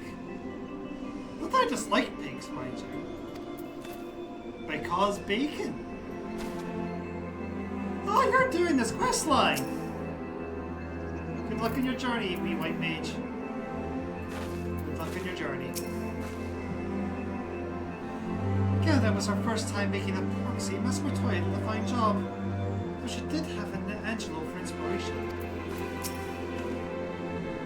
Lest you wonder, Master Matoya has returned to her cave with your Stola. They are peas in the pod, are they not?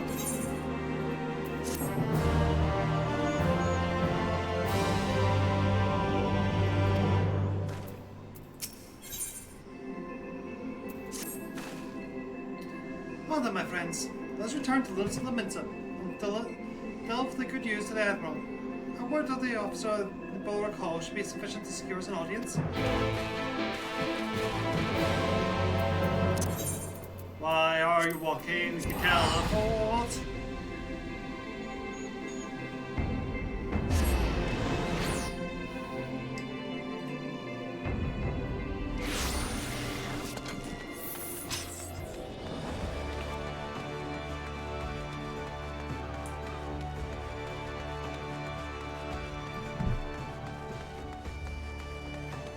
Alright, Cap.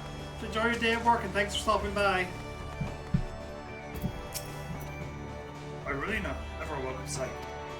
Tidings for the Admiral is the same. She was pleasant receiving guests, but for the Scions, I shall make an exception.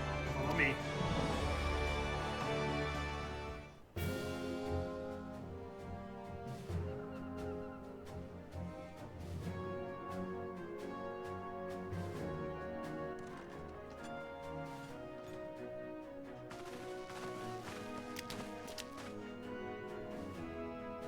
My friends, what brings you here this day?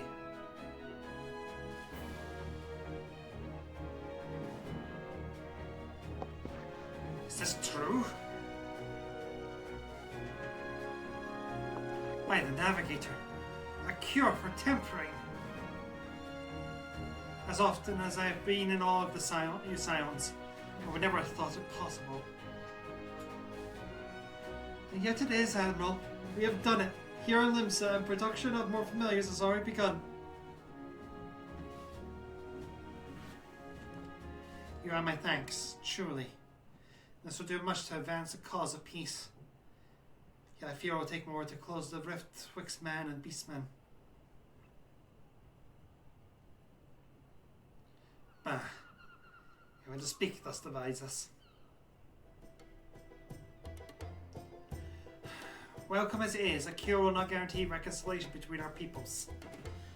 For those summoning and the temper may serve to fuel the conflict, they are but symptoms of it. And we are to resolve the primal problem once and for all. We must address the cause. We must strive for mutual understanding and find a way to leave our bloody past behind.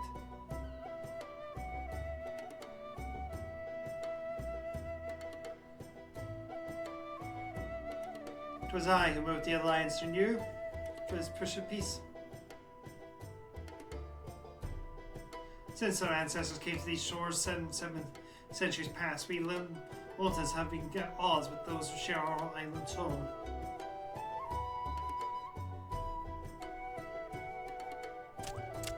Save for a brief moment of cooperation with the Kobolds, our history has been one of nigh constant territorial squabbling. Meanwhile, our struggle with the Sahi for control over the seas has only grown fiercer. A matter made worse by the thrice damned calamity driving them to speak new spawning ground. Hey, Magtai!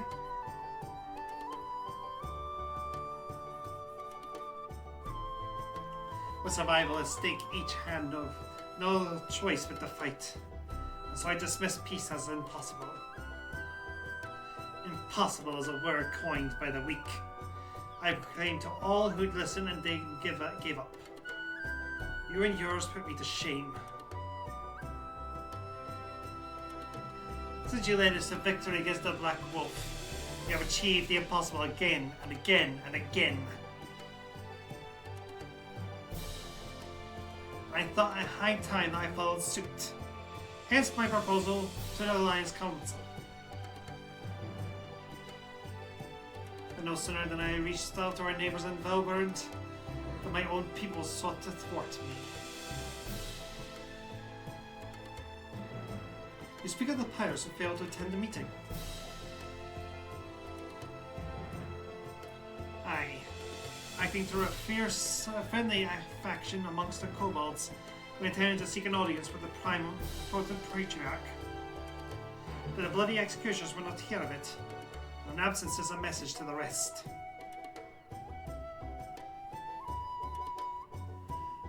Though they are but one of the 3 pirate powers, they are the greatest, and any attempt at peace would founder without them. I give it to understand their leader, Captain Hilfer, has been bedridden for some time with an ailment to the lungs.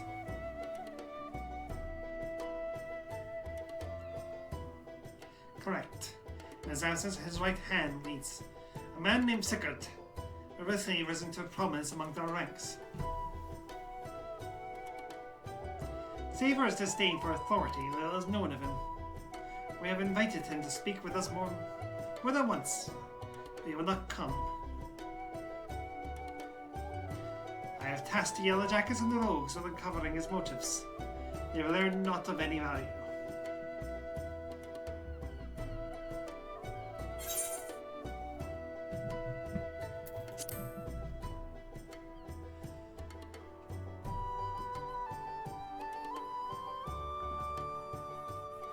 We have a nose for the truth. Whatever the Sigurd wants, we'll find out.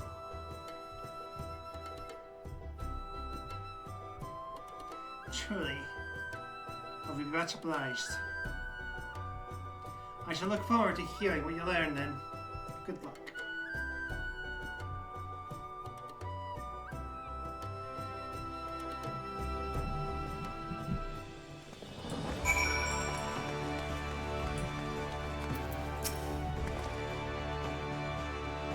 For real, the first step, I suggest we split up and make inquiries around town.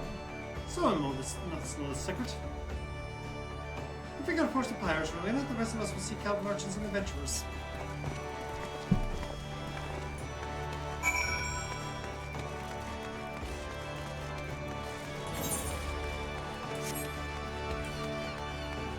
Yes, hello Magpie, how are you doing tonight?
I was like, no, it's weird that they're all squatting.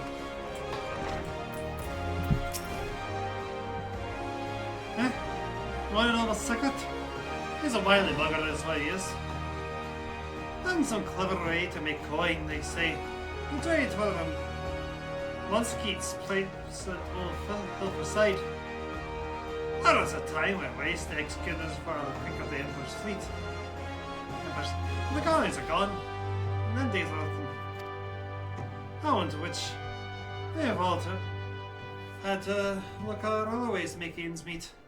With the chucked up bills rat Sigurd landing the juiciest wherever it may be.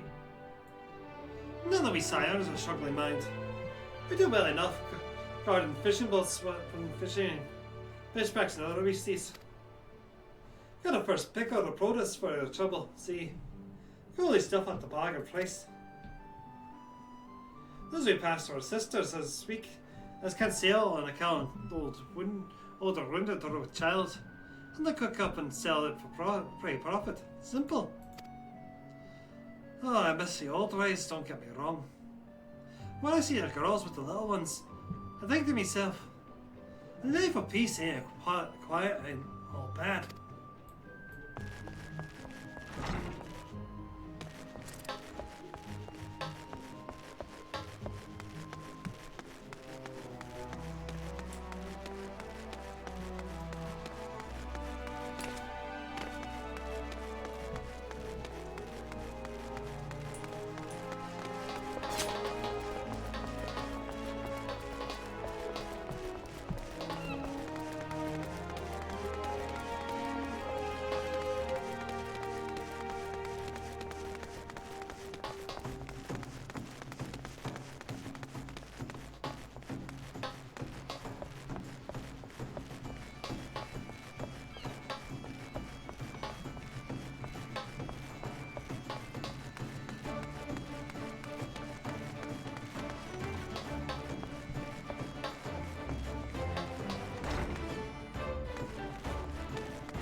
just a bit sicker, are you?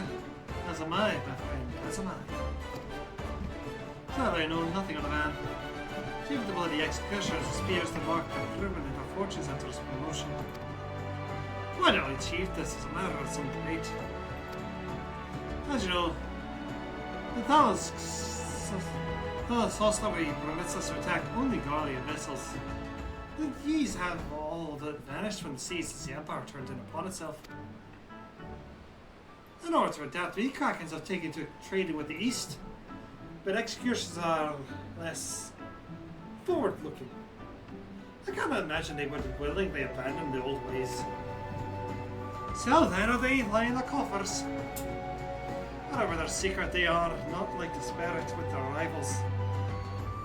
But mayhap you'll have more luck.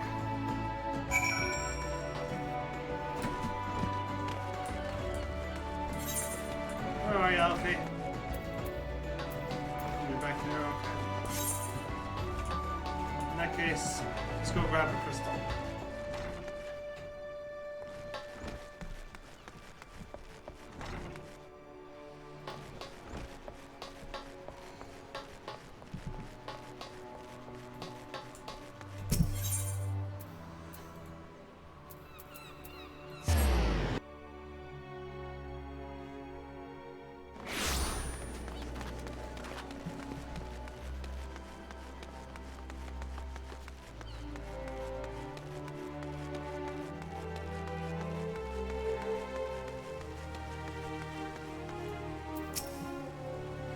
I see you have returned. Now, who would like to go first?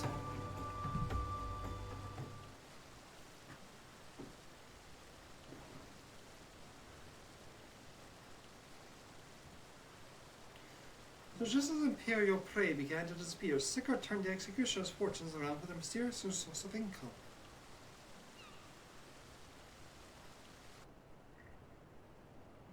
Whatever it is, there's nothing to scoff at.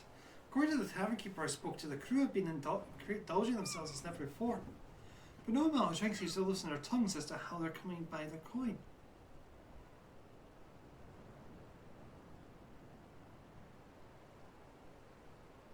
For my part, I spoke with a reporter from the Harbour Herald. The publication has been investigating the secret for the executioner's good fortune. I'm making little headway.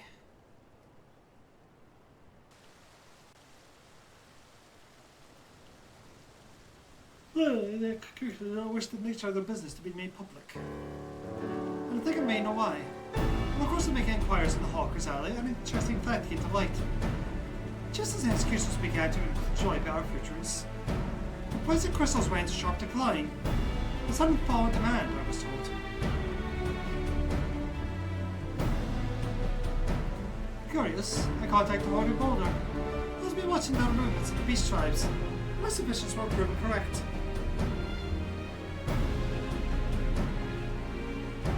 Despite having worsening relations with the beast tribes and the Velas of Gothry, neither Tyrion nor Leviathan have made an appearance of late. Suggesting the kobolds and Sahigan lack the means with which to summon them.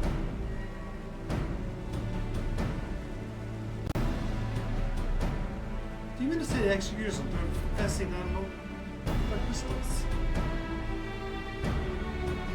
All indication points to the conclusion, yes. Though we have no hard evidence as of yet, we must further investigate. Agreed. So how do we proceed? But I have an idea about that. In fact, I've already taken the liberty of making certain provisions.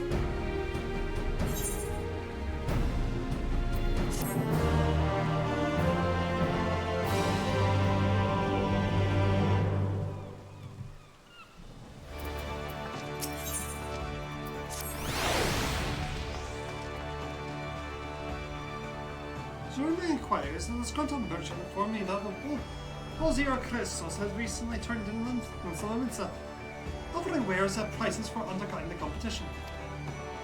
After asking around, I was able to gain instructions with it, which shortly posed as a potential buyer, and had bid to establish a crystal provenance.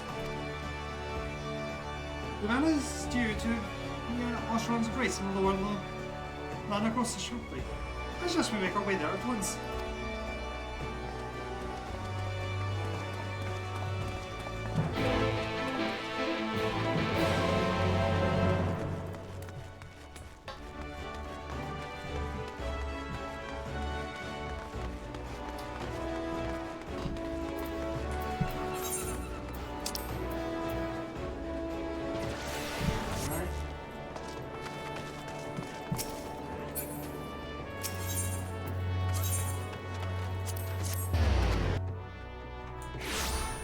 Come forth, Torgal!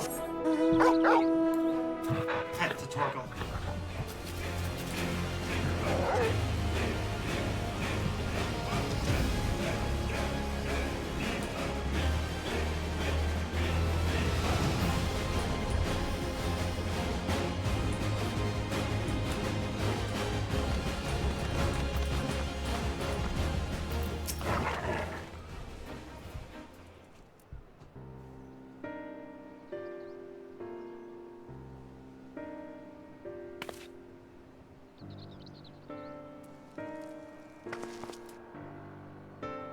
That appears to be our merchant. Wish me luck. Wait. If he is truly in league with the bloody executors, he will be surely be wary of those who are allied to the Admiral. Well, Sion's not least of all. Compared to yours and Valina, mine is an unfamiliar face. Let me play the role of the buyer. Who's right? If you aren't recognized in sight, you look too genteel to be mixed with society's underbelly. Genteel? Well, very well. I'll leave it to you, Graham.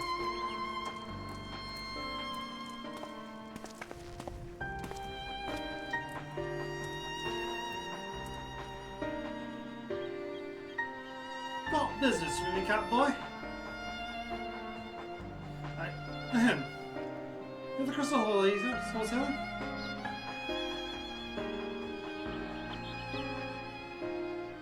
I am, but you're no merchant. So what do you want the crystals for?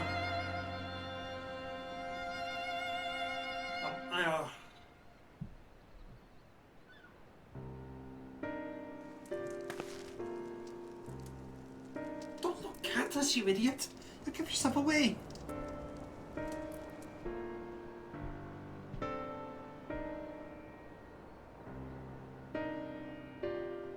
Oh, I see. You're a weaponsmith, right? Right? And you need the crystals to make staffs and the like fancy you got there.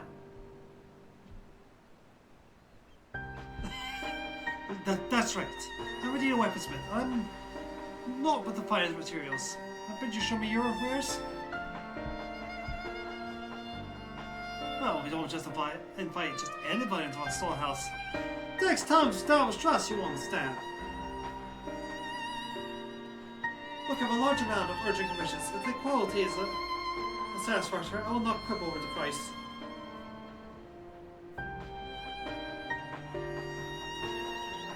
Alright, it's plain that no other crystal adorning your staff, so I'll make an exception. Come with me. This man led a nation for 100 years. In the apocalypse.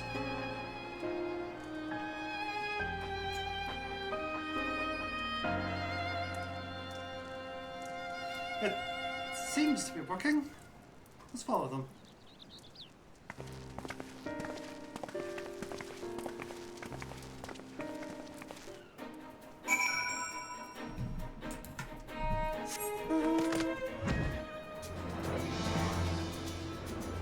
You're supposed to be good at bluffing, kitty.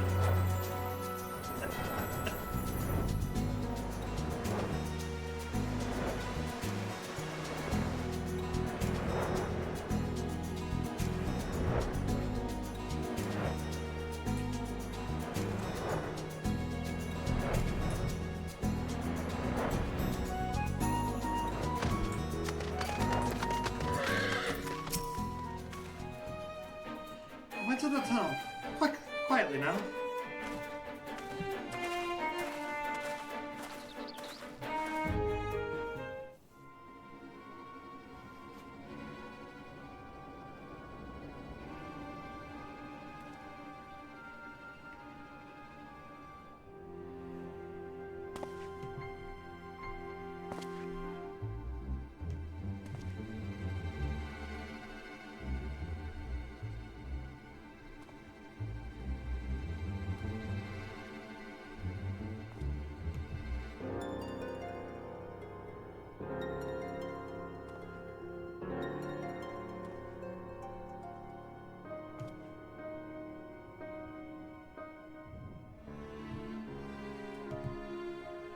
There's nothing unlawful about him, if that's what you worry about. They'll all go on the road if you take him in. That's as pure as it gets you. You won't be disappointed. So much do you want?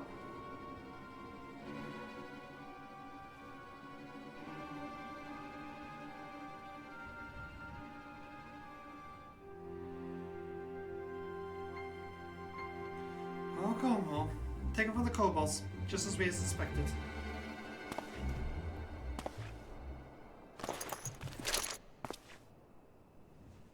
Nah, enough. Shut your gobs and turn around. Slowly.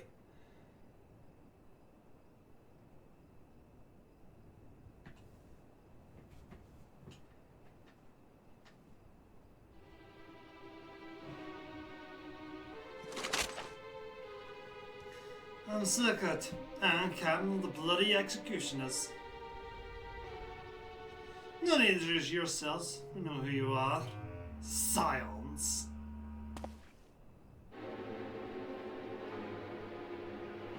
And we also know you're been chatting to the Admiral.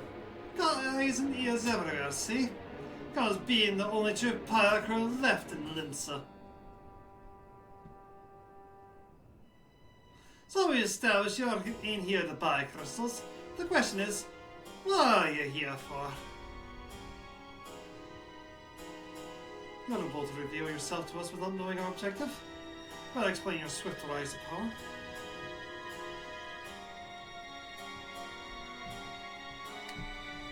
You've spoken plain, and so I shall return the favour.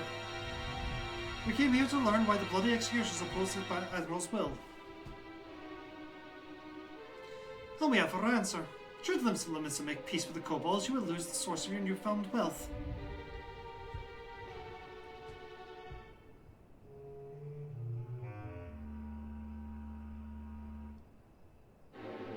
That right.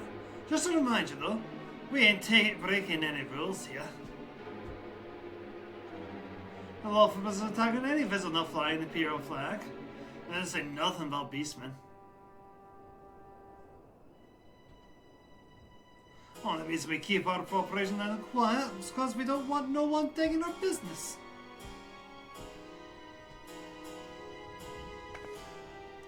Wait, just listen to the end, will you? For what it's worth, I have the highest respect for yours and yours. Her especially. While the male son would worry about doing their fancy red clobber, you lot stormed to come roll and barrel bleeding Titan himself. Raised a mug to you when I heard the news. And now we're following your footsteps, making sure the beastmen never summon their stinking gods again. Practically your successors we are.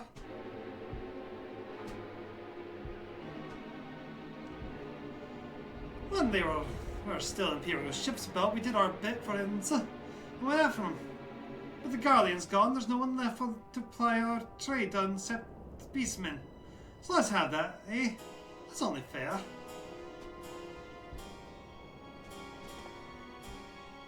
Contentious though some may find your views, it is true that you have broken no laws. That being so, I see no reason why you should not state your case directly to the Admiral's face. Unless the acting captain of the only true pirate crew left in Limsa has some other cause to hide in a cave.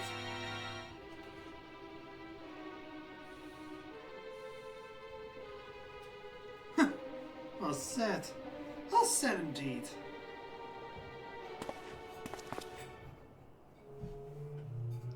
Alright, I'll meet with the Admiral. I'll even provide the venue. There's Stills here. Not sure she won't turn down the invitation.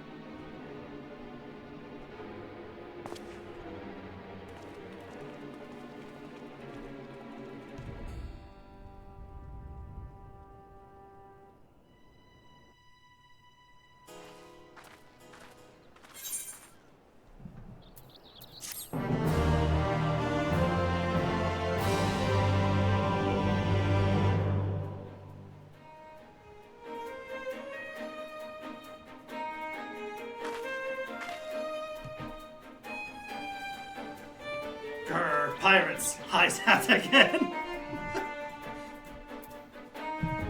Alright, give me a sec guys, this is important. At least I gotta deal with something important.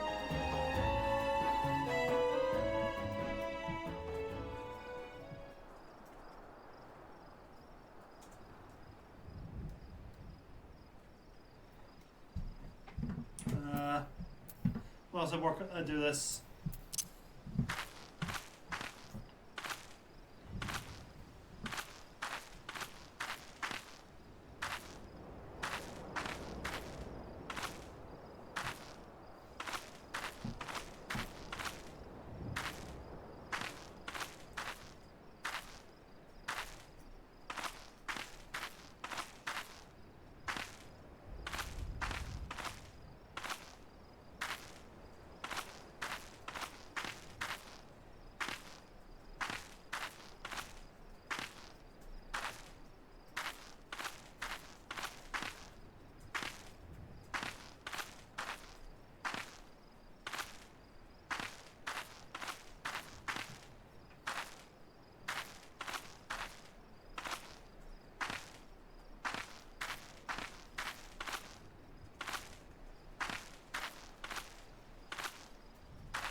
Alright.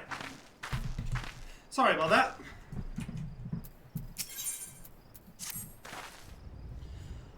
I thought myself the hunter, but turns out I was prey.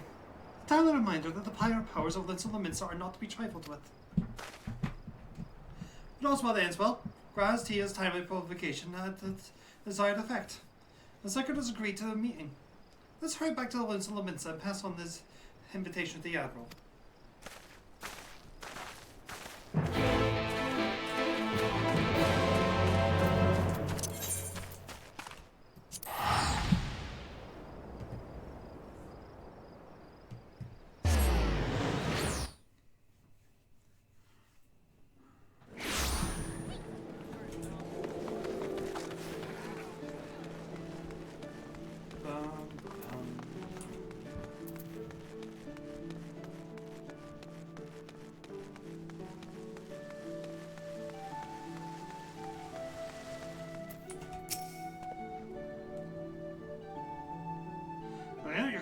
Companions of our reports at command room. Will you be joining them?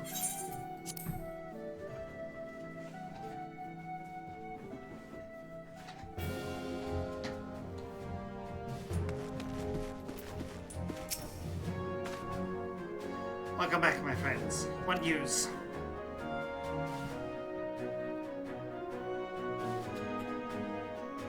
So they've been stealing crystals from the kobolds. My thanks for you solving the mystery and securing a meeting besides. Suffice to say, I accept Seeker's invitation, and I would have you join me as one of my guests. The future of Limsa hangs on the outcome of this meeting, and I would have the Scions present to bear witness.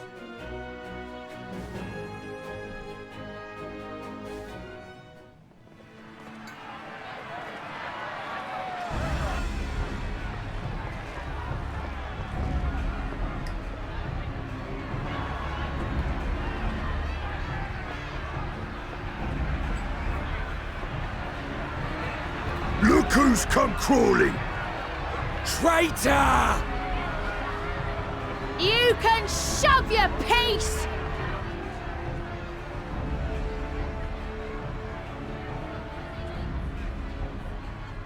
Welcome aboard, Admiral. I'll wager you don't remember me. Sicard, acting captain of the bloody executioners, at your service. 'Twas kind of you to invite us.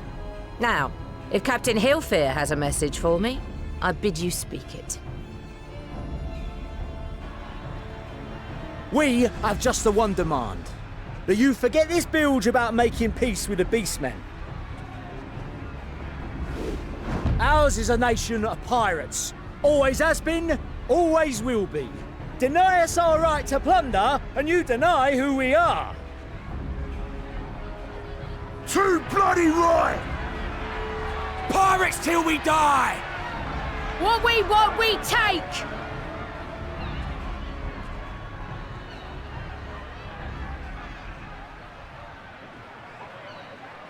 Piracy has no place in our future. What'd she say? Pirates have no place. Our nation has prospered through piracy, 'tis true. Yet it is but one part of our long and storied history.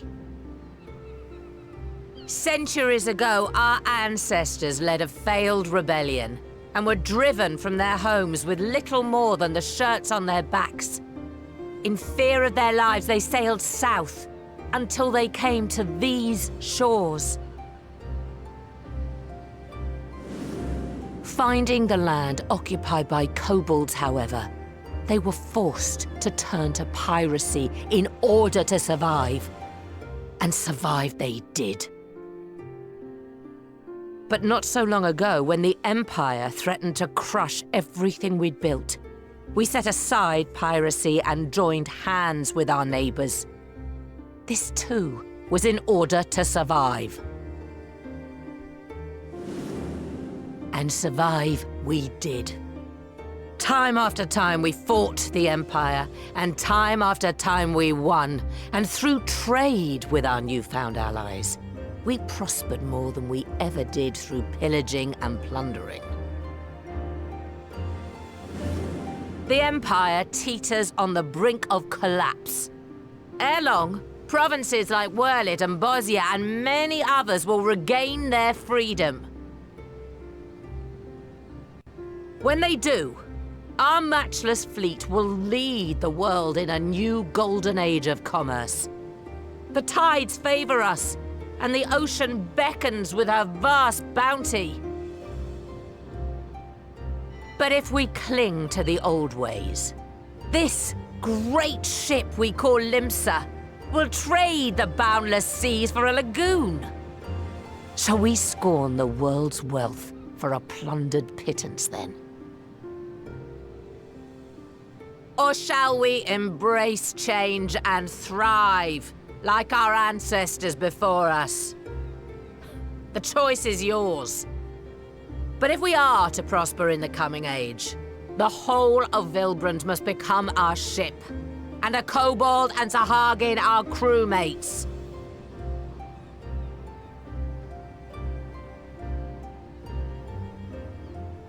Rousing words. Might even be some truth in them. But pirating's all we've ever known. And we ain't about to give it up just 'cause you say so.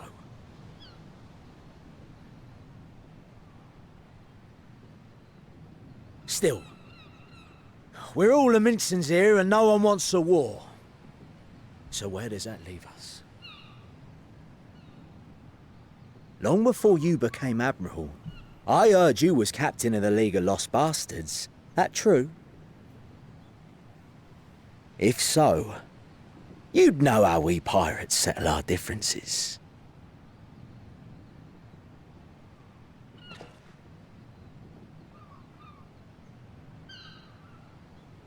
A duel.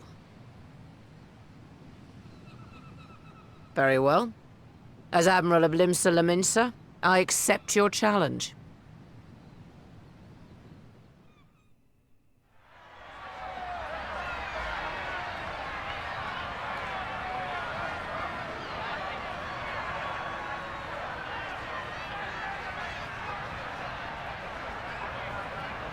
Yeah, just running a grip. This is off his favorite tool deck.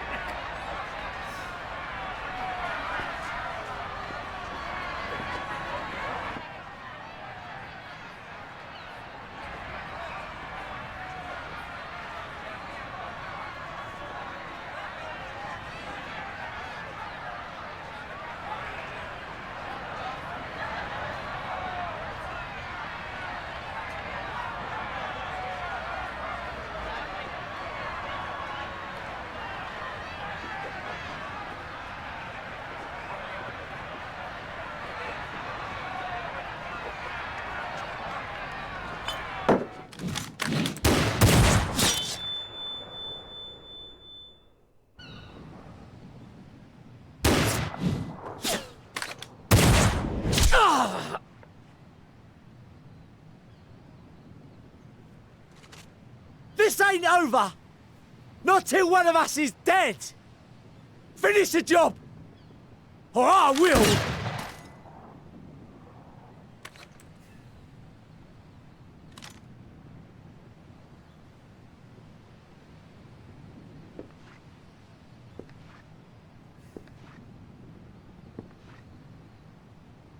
It's the captain! Captain Elfair! Ye fool! 'Twas over afore it began. Captain! Seems the whelps have been yapping while their master was abed.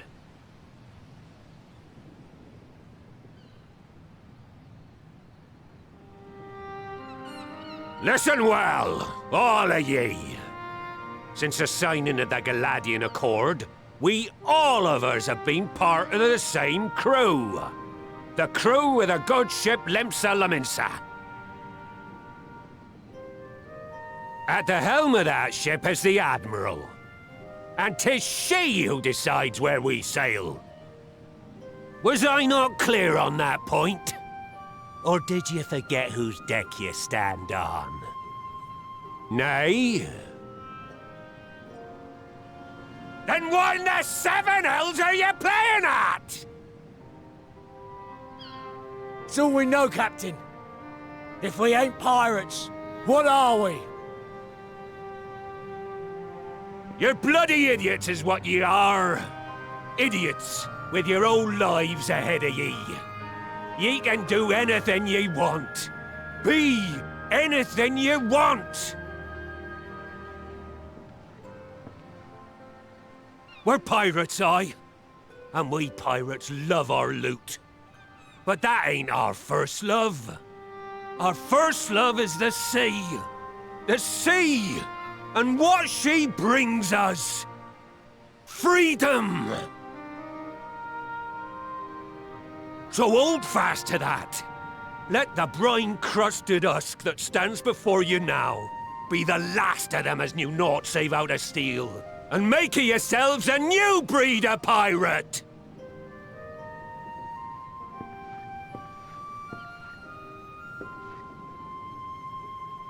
Lad, I made ye me right hand 'cause I saw something in ye. And I still do. You have the makings of a captain, All you lack's the belief.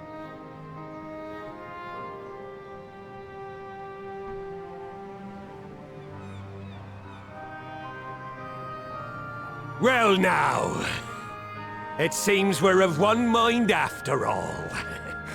Apologies for the misunderstanding, Admiral.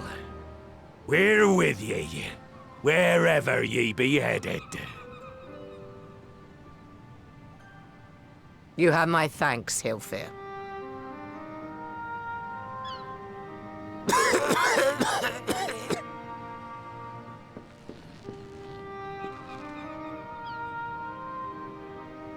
Your choice of dueling pistol did not escape my notice. Good old Annihilator. Ender of many a proud pirate's voyage.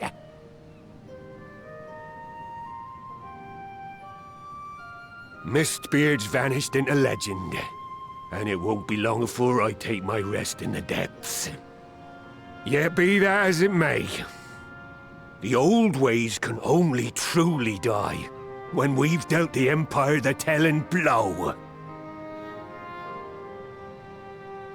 There'll be stormy seas ahead, no doubt.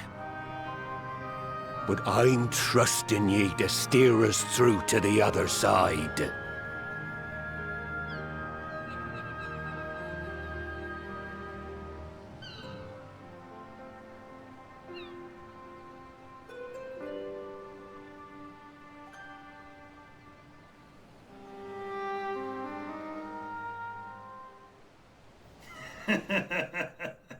There are mittens is all.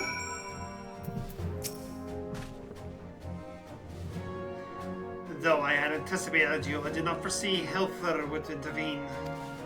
But I'm full glad I did. It would have been a shame to kill the boy. Instead, the whelp has learned a valuable lesson. And we have made a peace amongst ourselves. All that remains is to do likewise with our neighbours.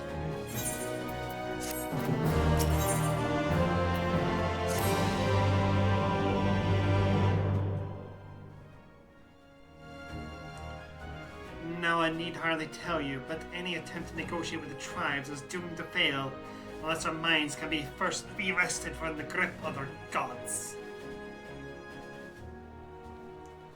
And so in the meeting we seek to arrange with the kobolds, I would have you free their leader of the Titan's influence. Leave it to us. We will open his ears for a reason. Yeah, my thanks. Ere we proceed, there is something you should know.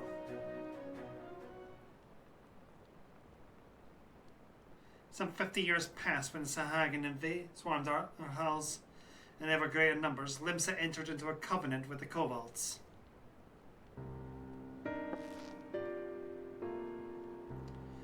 To men shall go the bounty of the sea, to kobolds shall go the bounty of the land. Ostensible and equitable arrangement, conspicuously lacking in detail.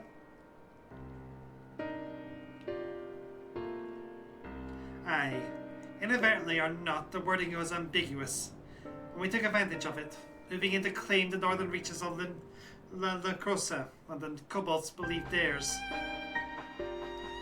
Bloodshed followed, then bloodshed to answer the bloodshed, and so on it went till every ilm of Velbards bore the stain of our conflict.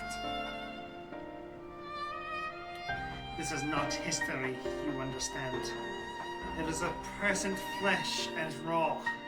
And with our kindred blood yet on our hands, we will struggle to regain the kobold's trust, even should we cure the tempered. Admiral, you speak of obstacles. We are like to encounter them new, but as things stand, I see no reason why the kobolds would agree to a meeting in the first place.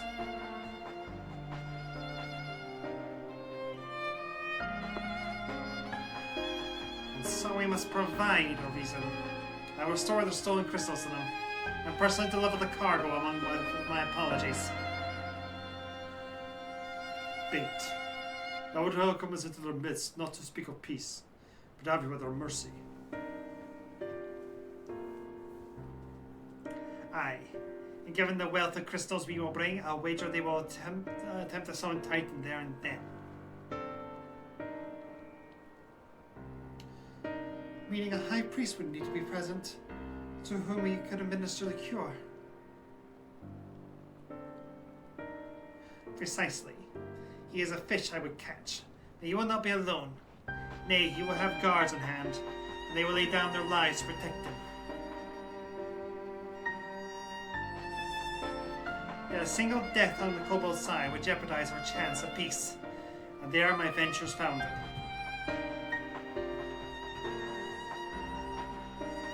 It need not. Were we able to employ the Conqueror's chain, though we would have souls to weaken the kobolds, it would allow us to subdue them without inflicting lasting harm. The artifact Miss Beard used to take goods and not life? Aye, that would serve. Well done, Marshal.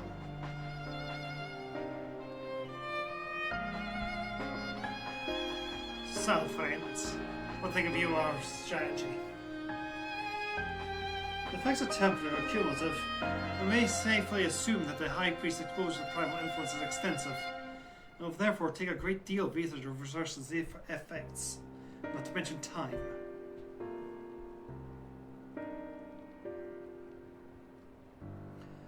Time during which I'll say will be defenseless. Even would we all look to our protection, I am not convinced we could keep an entire army of kobolds at bay.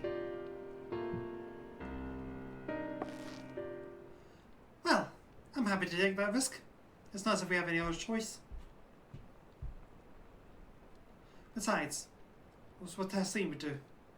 I have not followed her example.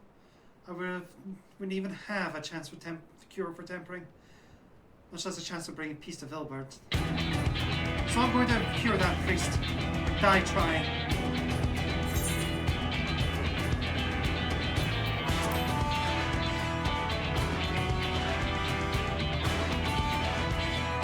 I believe in you too. You and everyone. I know you'll keep me safe. Settle then. See to your preparations and make for Camp Overlook. We'll join you in there and all.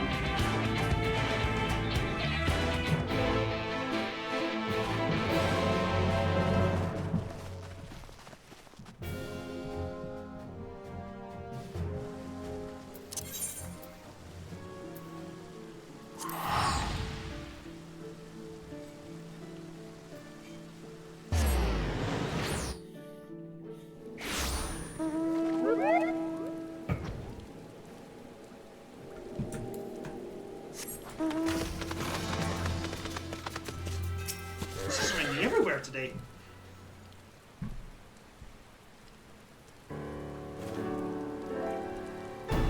Governor wasn't lying when he said I'd be defenseless, so encountering you and all to give me the time I need.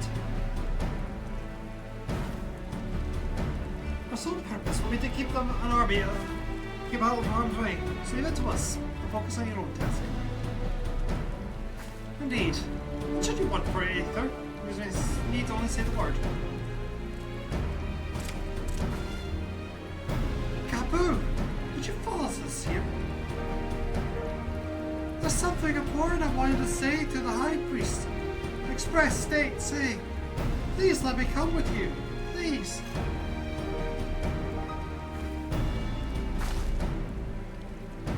I'm sorry, but it's too dangerous. I need you to promise me that you'll stay here where it's safe, alright?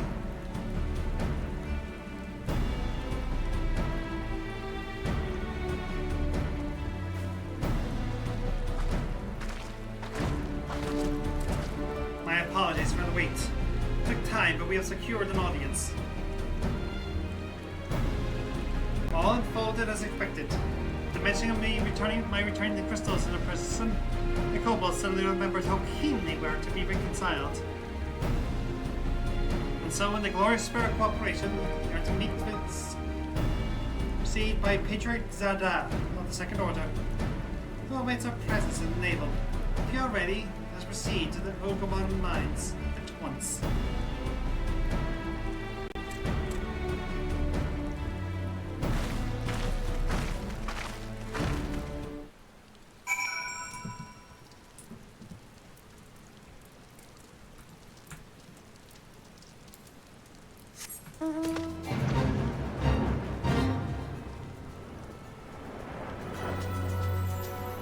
Okay.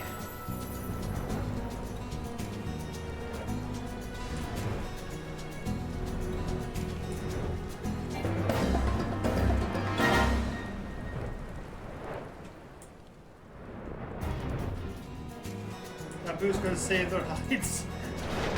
What? No! I mean, yeah.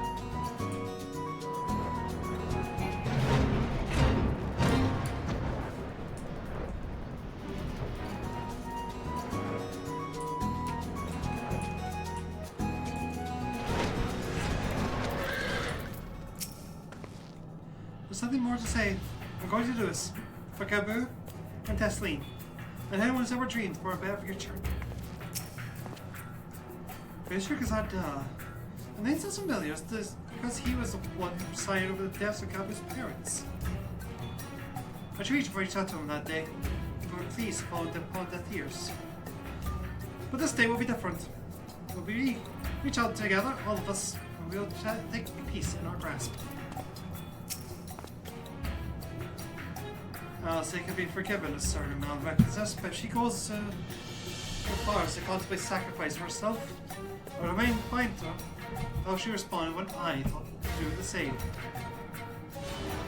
Not that we were related to come to that, of course. Ready when you are, my friend.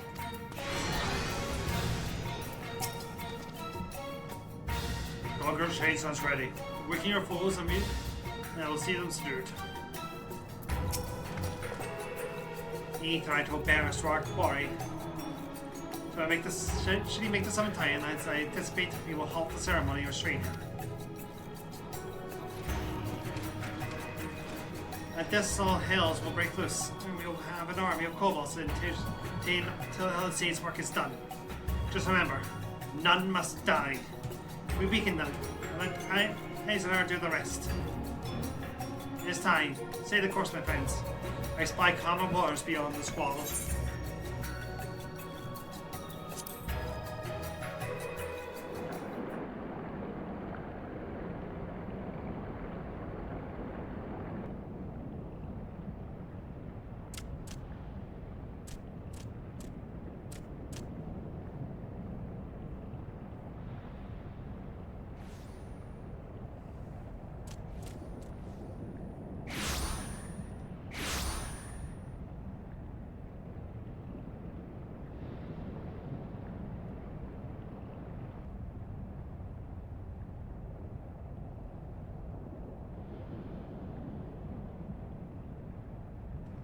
Greetings, Patriarch. I am Merlwib Blufistvin, Admiral of Limsa Laminsa. I come before you to offer my sincerest apologies for the many wrongs committed by my people against you and yours.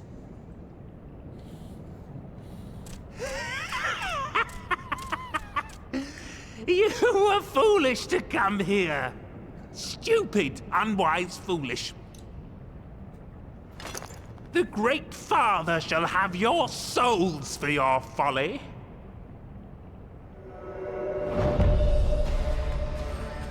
Aye, just as we thought.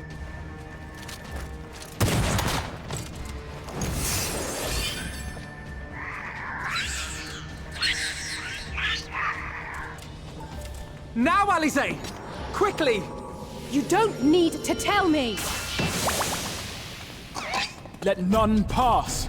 We must grant her as much time as we can.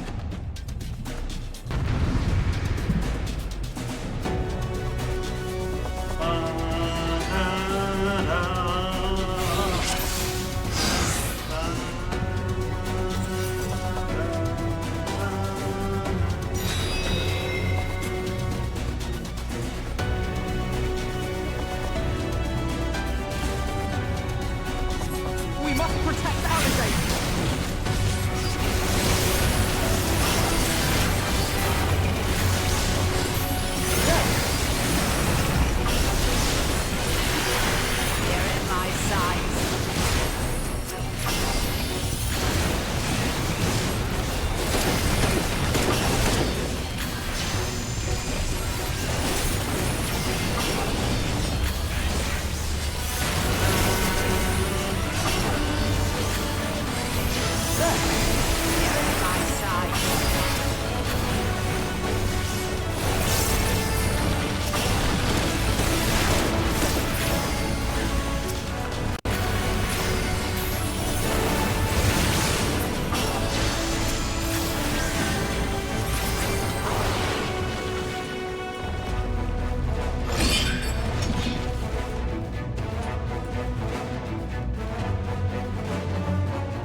Alize.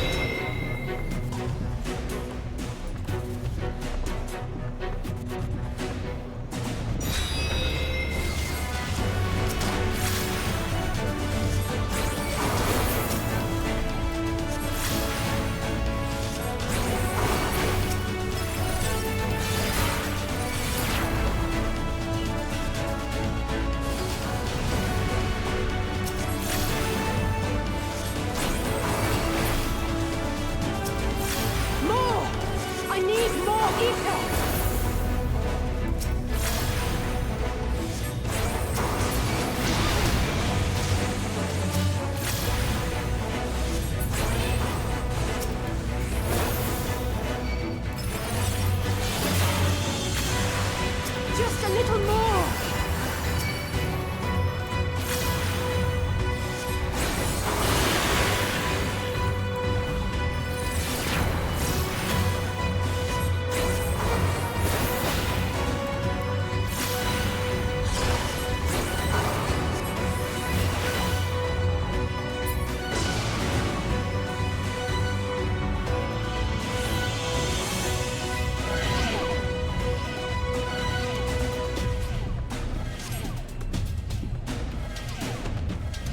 Holy shit, guys, enough stacks?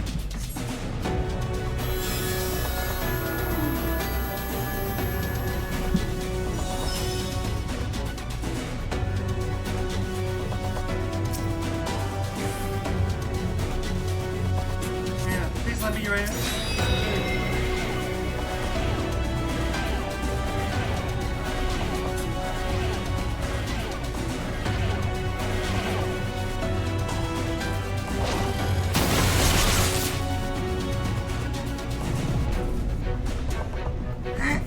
now, Carly.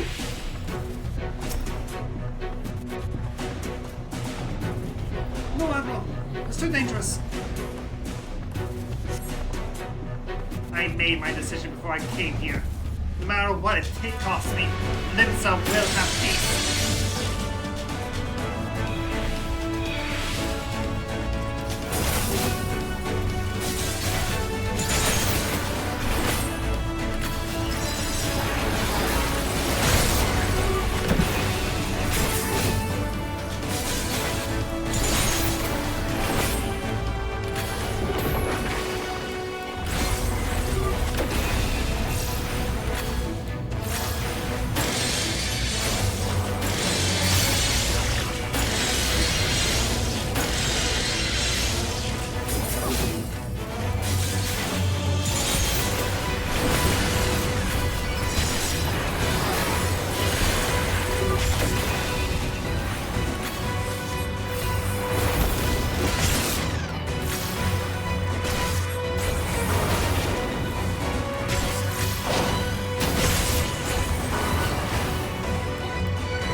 This time, I promise.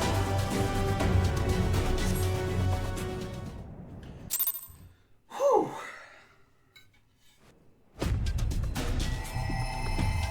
Yes, this will do. Here I go.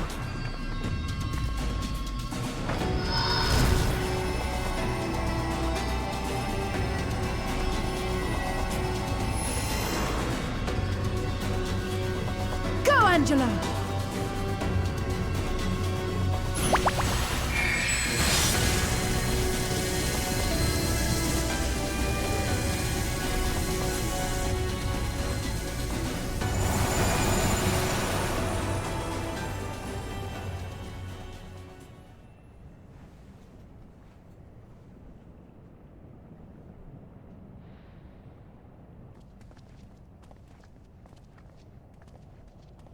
Did it work?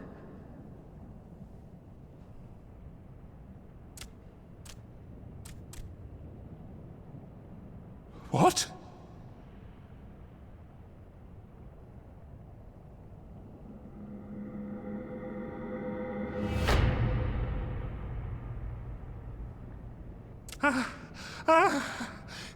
What is the meaning of this? I'm sorry, but they died by your hand. You sacrificed them to summon Titan.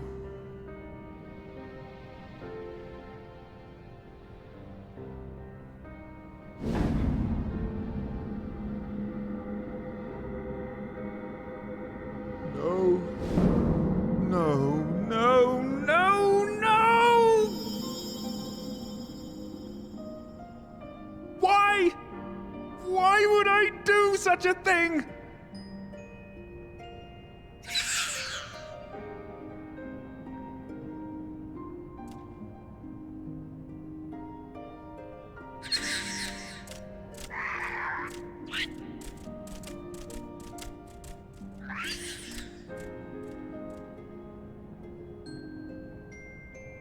Would that there were a cure for the victims of the Tempered.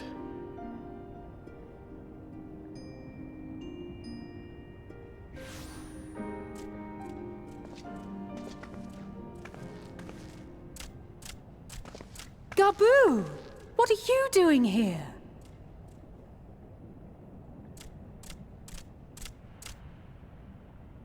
Patriarch, please listen to me. Hear, heed, listen.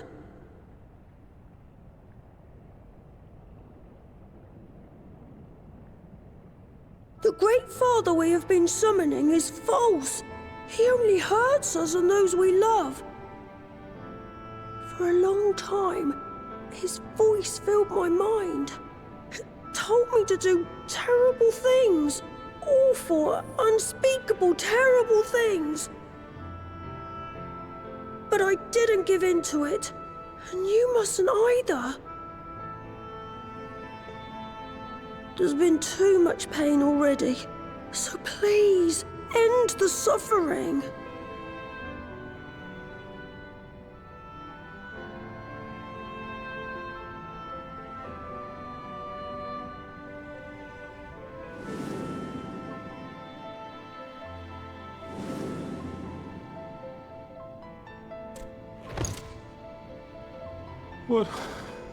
What have I done?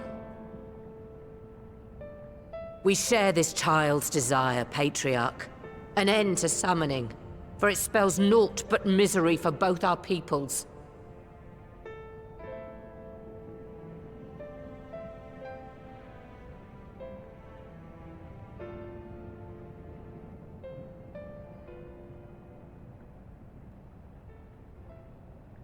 For many long years, man and kobold have feuded over territory, pillaging and perishing for the earth beneath our feet.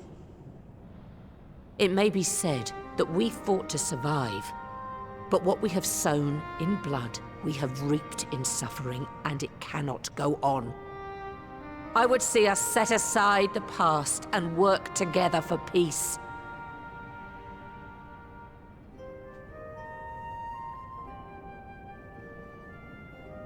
It was wrong of me to hurt my own in the name of the Great Father. Sinful, evil, wrong. But that doesn't mean there can be peace between us.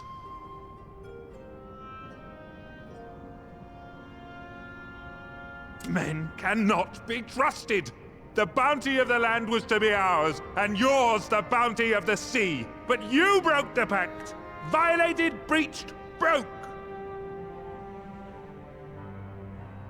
Unready as we were, what choice had we but to call upon the Divine to rid ourselves of your tyranny?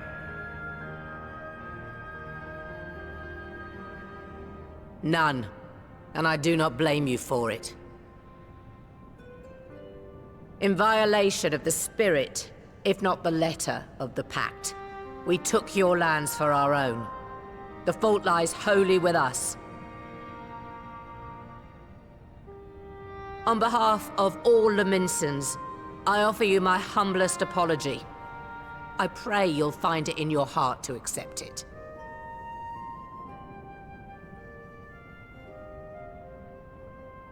Yet I know an apology alone will not serve to make things right. So, we will revise the pact to leave no room for doubt. and any who violate it shall face justice, swift and certain. No, we won't be fooled. Not again. Please, hear me to the end. Fleeting though it was, there was a time when man and kobold abided together in harmony, in cooperation.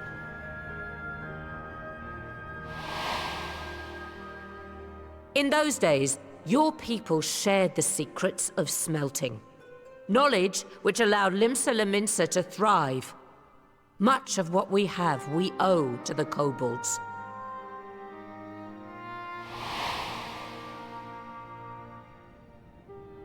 And so, for the good of all who dwell on this isle, I wish to make you an offer. We will bear your people's wares to every corner of the world, and trade them in your stead.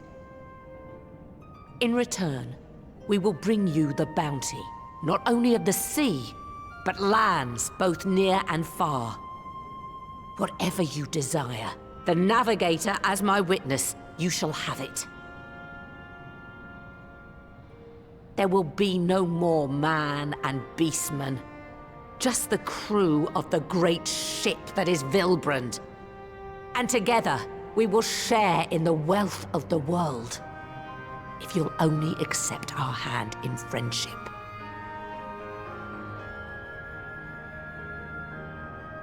We want to believe you. We truly do. But we believed you before and you betrayed us. Fooled, deceived, betrayed us! There are bad men, it's true. But there are also good ones. And the ones before you are the best of them. They were always kind to me. Caring, nice, kind, and I trust them with my life.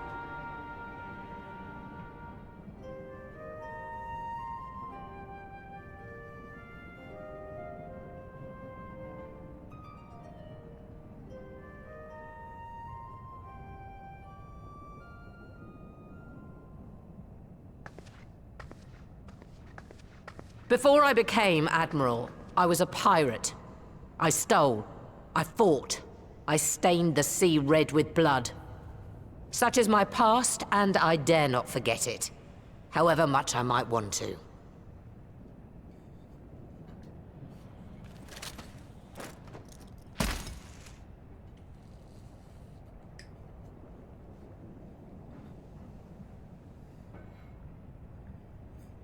That is death penalty.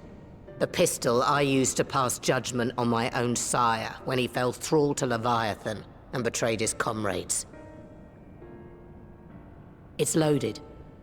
If you were to point it at my head and pull the trigger, I would most assuredly die.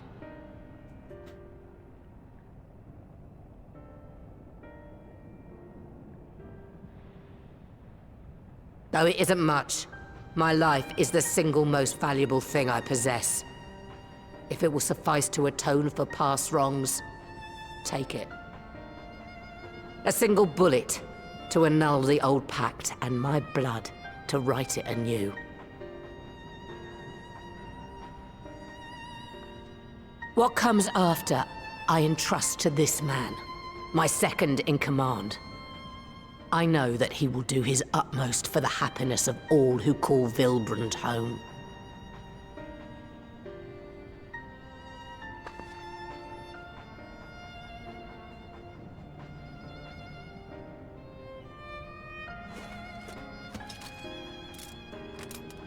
There's a reason I call this woman Janeway.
I do not trust you.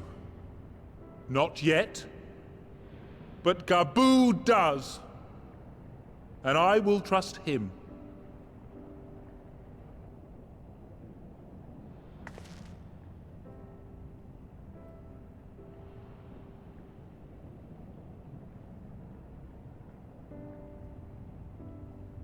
We want you to know that we respect your faith.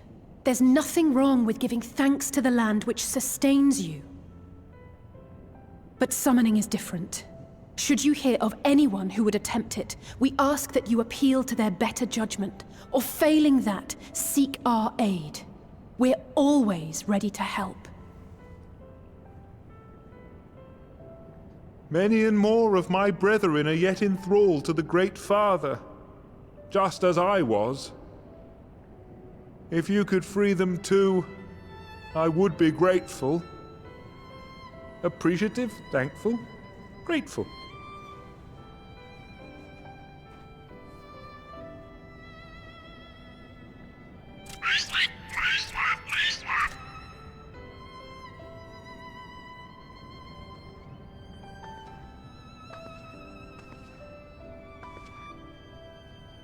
'Tis we who should be grateful, Patriarch. I thank you for affording us this chance.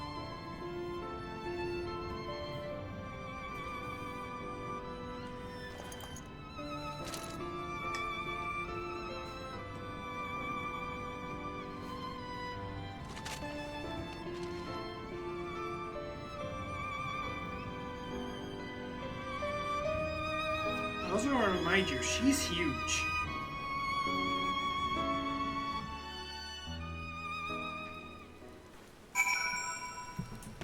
Like, she's a Rodigan. I think their lowest height is like 6'7".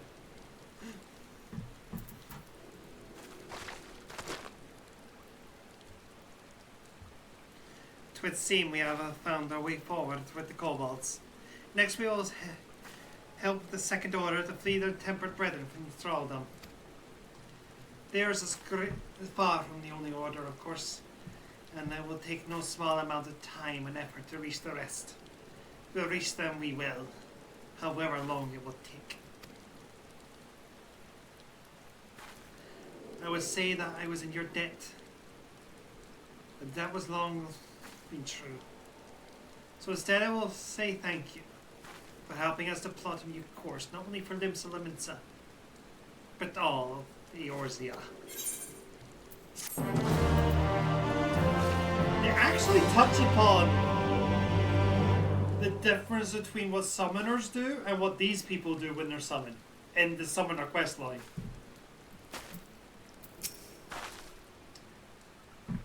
Gabu is wise beyond his years.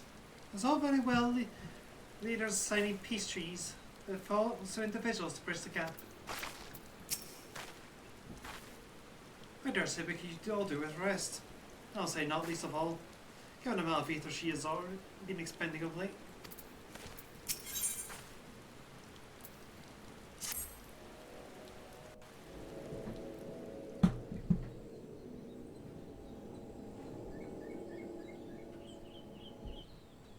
Right. Let's return to the Rising Stones.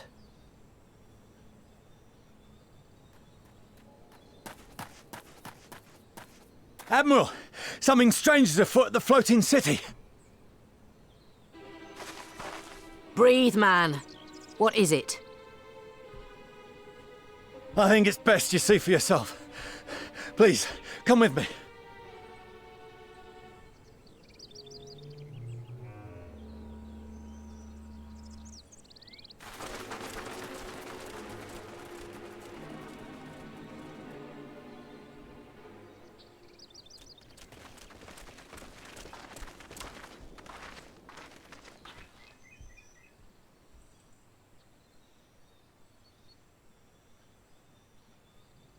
What in the world is that?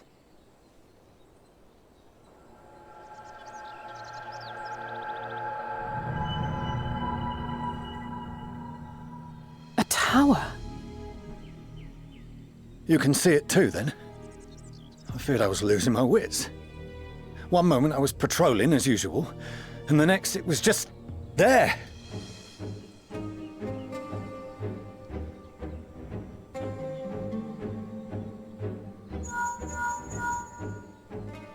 Yes?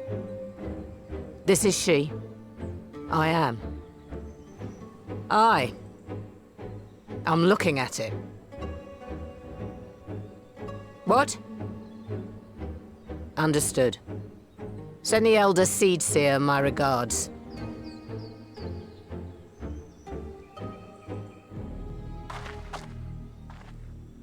The communications officer. It seems this isn't the only tower. They've sprung up all across Eorzea.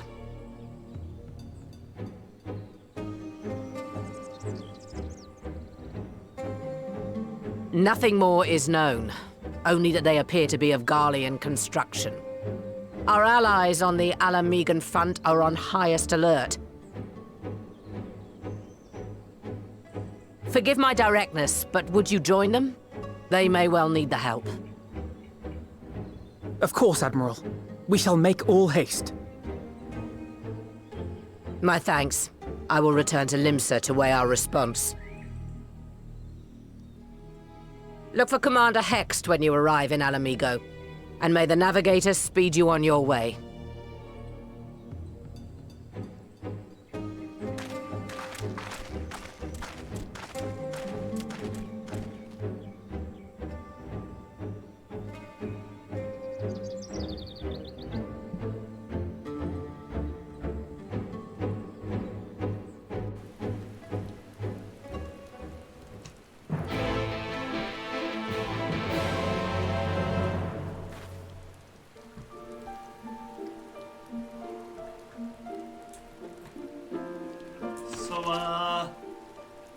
That's not good.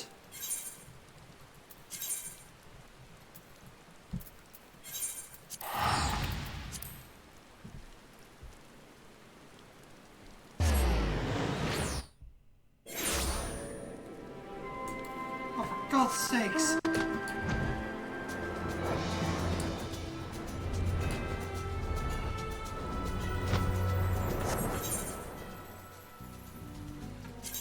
Or do I start them off?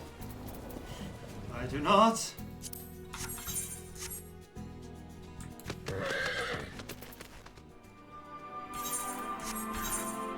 Should be okay. Should be okay.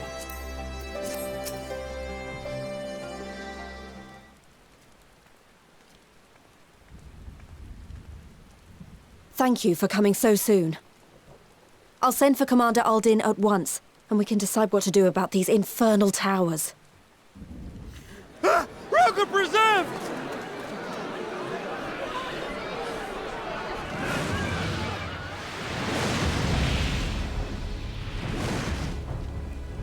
It can't be.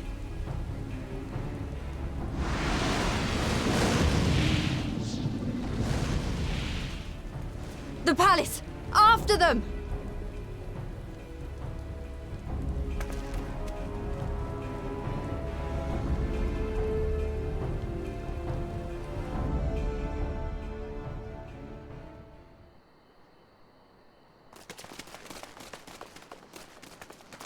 You're here, good.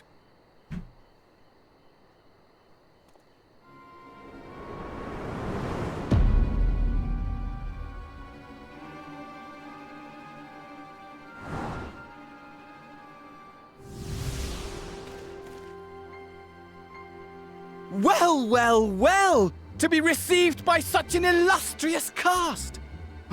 Why, even the hero of the piece is here! I feel quite starstruck. Is that Asahi? His body, more like. You don't fool us. Oh! You saw straight through it! Anyone would think you dealt with Ascians before. Permit me to introduce myself. I am Fandaniel, and may I say what a pleasure it is to finally make your acquaintance.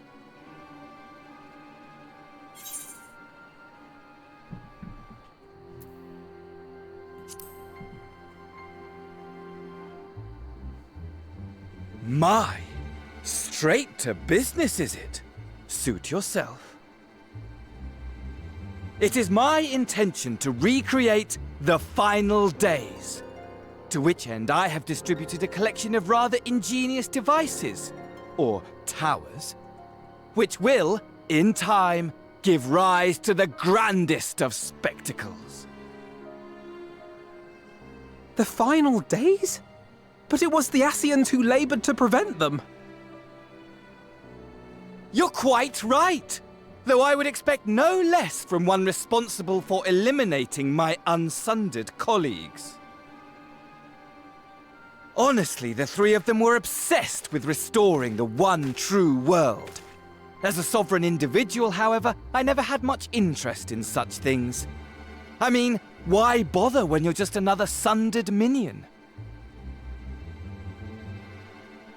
Admittedly, Elidibus was not convinced by that argument, but thanks to you, I'm finally free of his incessant nagging. Free to use my powers as I see fit, to fulfill my heart's desire.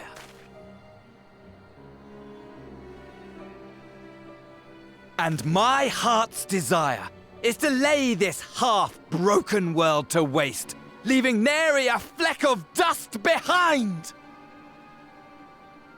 What? Why would you want such a thing?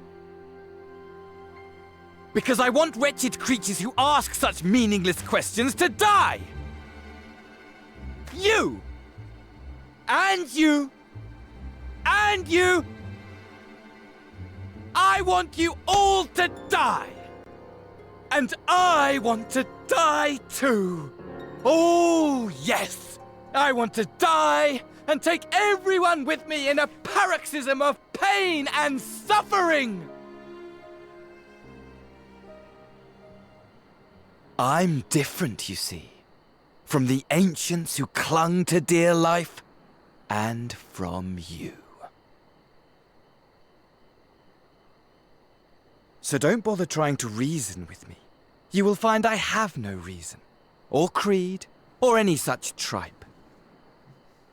I just want to destroy the world.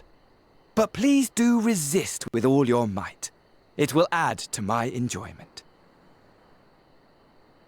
Now then, ladies and gentlemen, keep your eyes peeled, for the curtains have risen on the spectacle to end all spectacles. We, the Telophoroi, shall be your performers, and this very star our stage.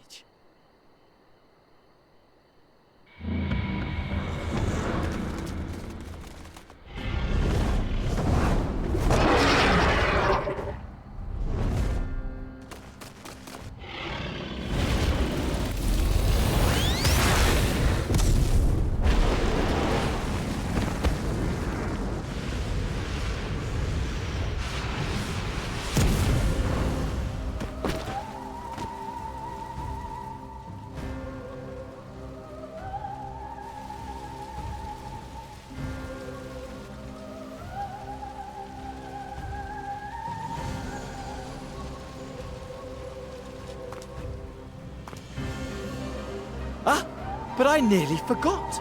I have a message for you. My esteemed patron, Lord Xenos, eagerly awaits you at the heart of the chaos. While I wish only to destroy the world, he exists solely to relive a certain, transcendent moment with you. And it is for that reason he would reduce all to ash. Pray see to it his dreams do not go unfulfilled, for if you should disappoint him, my trusty companion here, whom I've dubbed Lunar Bahamut, will burn your cities and everyone in them.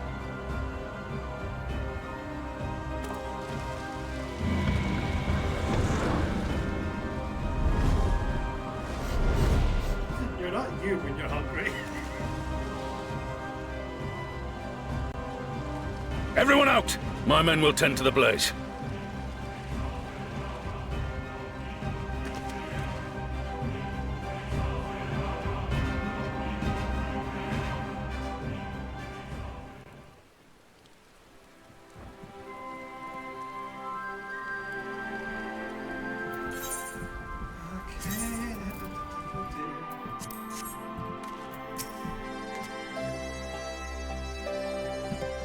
goodness everyone's safe. We managed to put out the fire though, not quickly enough to save the garden. Raban, can I leave it to you to send word to the Alliance? We're about to take the unit to investigate the tower. We need to find out what it's for. We'll go with you. No, you won't. You'll rest. From what Mirrorweb tells me, you're due some time off duty. Should we learn anything about the tower, we'll be sure to share it with you. Until then, I want you to rest. Very well. But if you need our help, don't hesitate. And take care, both of you.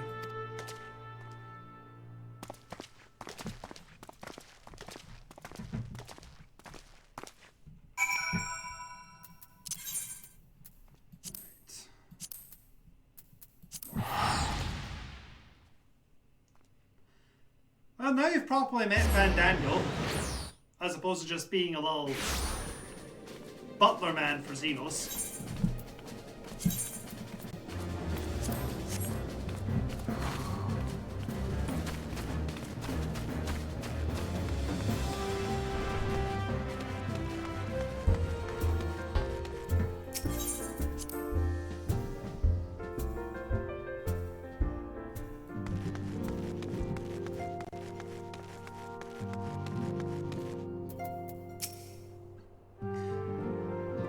You're back. Good. Received the reports from the Alliance. Since we are all here, perhaps those who were born witness the events at Alamigo can treat us the rest of a first-hand account.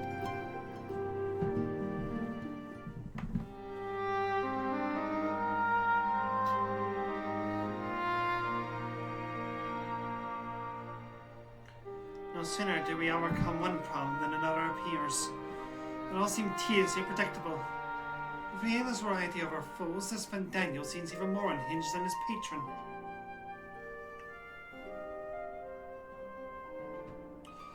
Unhinged perhaps, but no fool. For all his pantomime theatrics, he gave away little of Val's plot. We only know that he intends to recreate the final days, and that the towers will somehow facilitate this.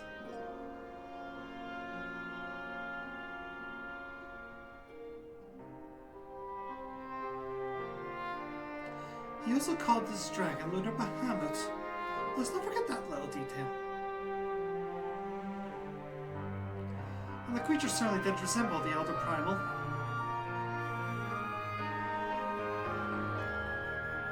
That may be, but the fact that his answer to Van Daniel would suggest they are not one and the same entity. I think I'm more probable that it's some manner of simulacrum born of Asian magics.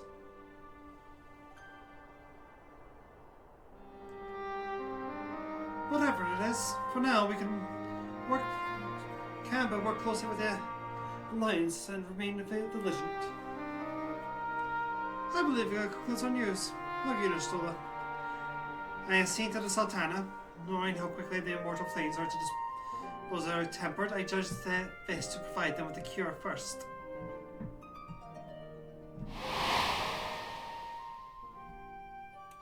As soon as I had sufficiently recovered, I travelled down and delivered the porkies to our grace, along with detailed instructions of their use.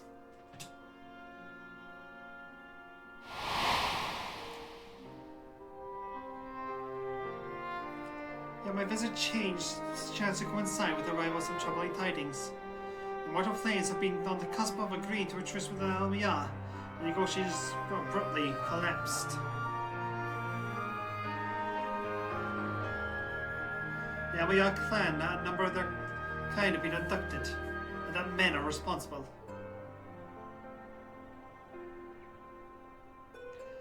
Now, there's none of the preparators yet.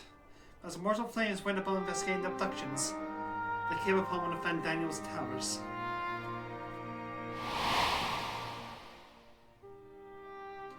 On the subject of the towers, you may be interested to learn that they are not an exclusively Yorzian phenomenon.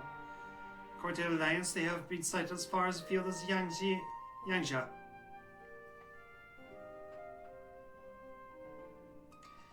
Then it would seem to us reasonable to assume they are everywhere. We simply have not found them. Well, as you said yourself, we could do little for Now it's safe to remain vigilant. And since we are dealing with a dragon, ostensibly at least, it will behoove us to enlist the aid of authority with such foes. Estinian!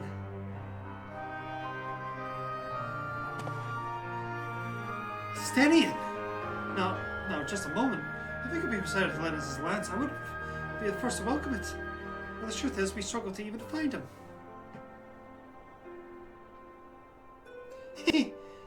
You let me and Crowd worry about that. I'll sniff him out no matter where he's hiding.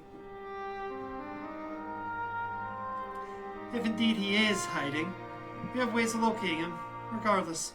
So if there are no objections, we shall depart at once.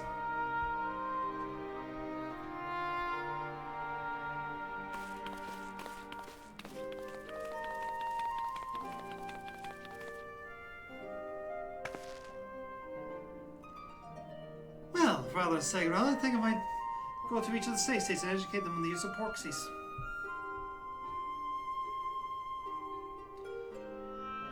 They would doubtlessly appreciate it. But might you consider taking a moment to rest before leaving? You'll be fresher for the task ahead.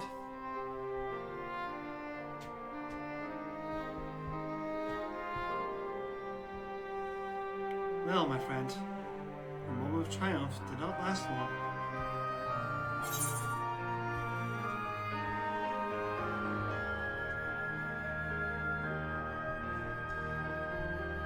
That walks around holding up a sign that says, "Need a dragon to kill bad people. Preferably one with long hair."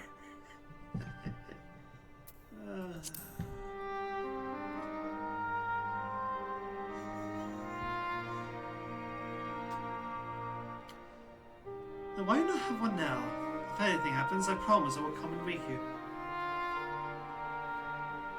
As much as I enjoy our little adventures together, I am conscious of the toll they take. So let's gather our strength while we can, that we might rise to the challenges of the unwritten future.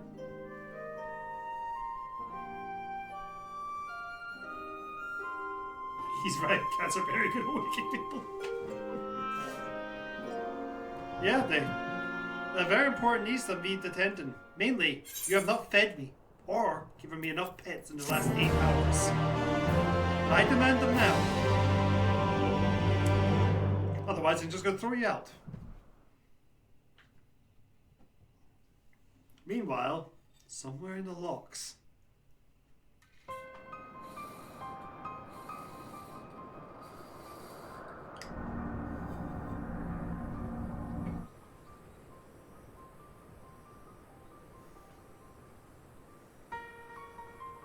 The scouts should have been back by now. I'm gonna go and find them.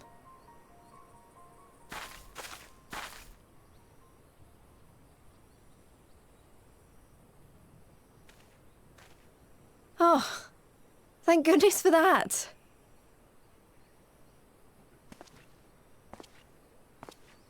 Glory be. Glory be. Glory be.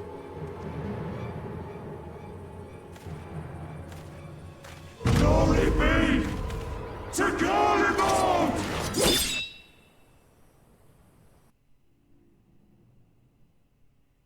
Meanwhile, in the Imperial Palace,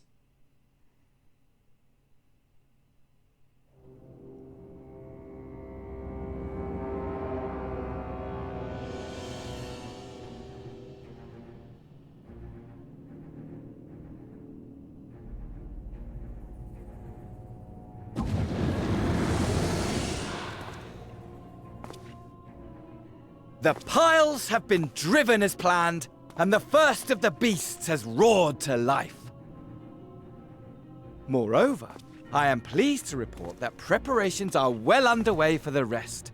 Ere long, chaos shall reign over all the land, as befits the final days.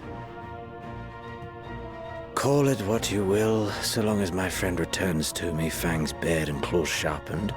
I care not. Of course, my lord. By strange coincidence, your dear friend chanced to be present when I made my declaration. I took the liberty of informing her that you await her coming. Though I confess, I may have singed her a little in the process.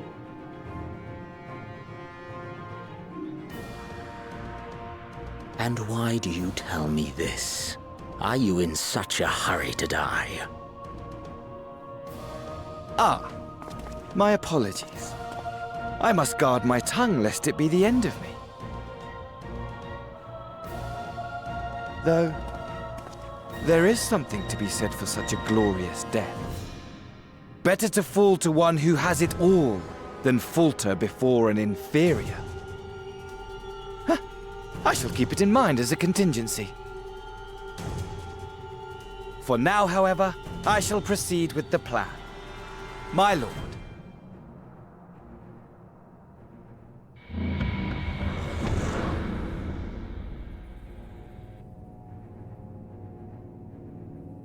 I must find myself a new weapon. One worthy of our long-awaited reunion.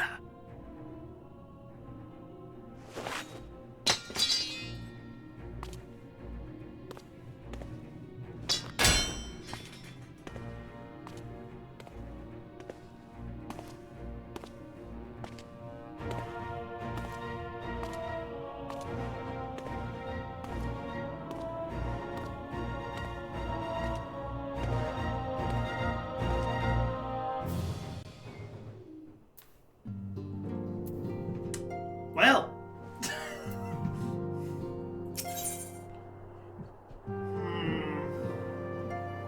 I do have another hour in Neo streaming.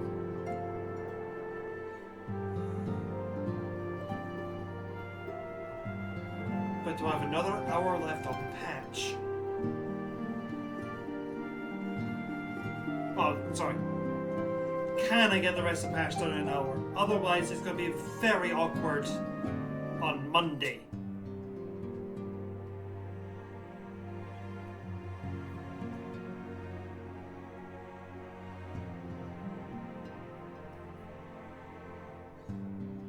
Actually, it might be awkward regardless. Alright! Good news for Lena. Thancred and Urianger have finished their tour of Garlemald and are on their way back here even as we speak. I still haven't heard anything on the towers from the Alliance. I'm hoping they might be able to shed some light on things. They're due to arrive any moment now, so let's see what they have to say, eh? We're in it for the long haul tonight, people.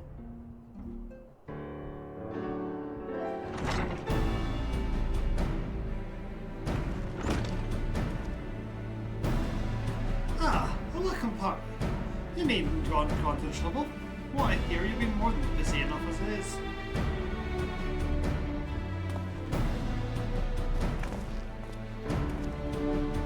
Honestly, you might have waited for me to return before discovering your cure for tampering. As it is, I can't even pretend to have been involved. Well, if there's any consideration, I myself was little more than a spectator. The lion's share of the credit must go to Alice Graham and Lena. I believe I speak for the rest of us when I say we're proud to have rendered all assistance we could.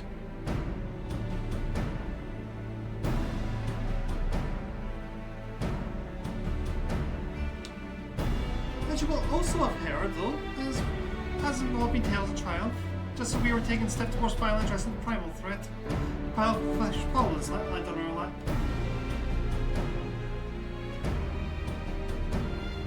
Anyway, it's good to have you back.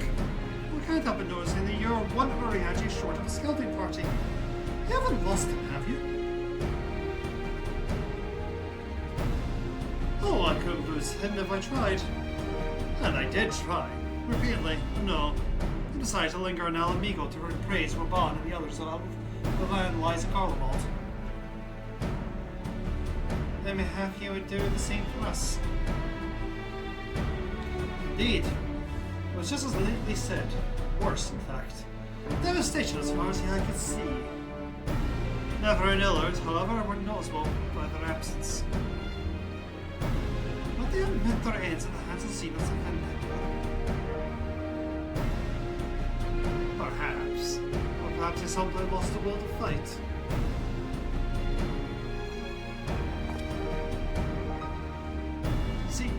capital has been plunged into a deathly silence, with one exception.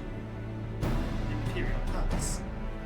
It was a busy place before the war. It has grown busier still, with throngs of soldiers and civilians working there day and night to rebuild, or rather transform it.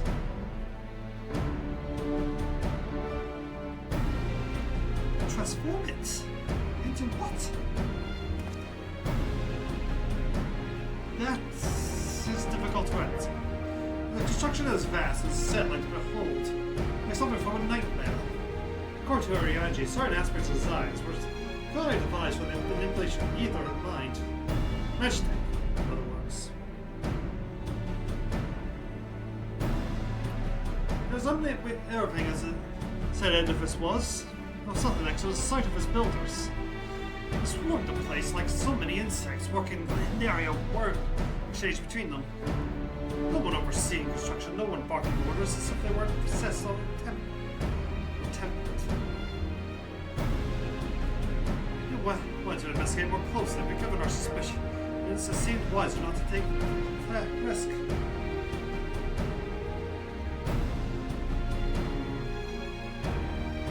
If Daniel could bind Muhammad to his will, I could have done the same with the people of Garland. Whatever the truth may be, this information is certain to prove invaluable. You have our thanks. Well, be sure to save some for Rianji. Which reminds me, I have a message from Alamigo. Raban is hosting a meeting to discuss the latest findings at the towers, and requested our presence. Why not leave that to us? You must be aware of your mission. No, I'm fine. These towers have been on my mind since I first spied one on the way back. I'm keen to get to the bottom of this. In that case, I shall stay and begin looking into another matter. As I promised Cryle, we need not all attend.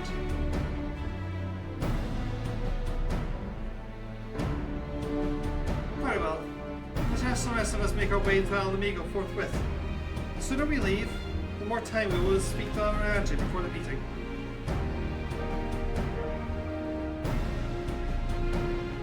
Actually,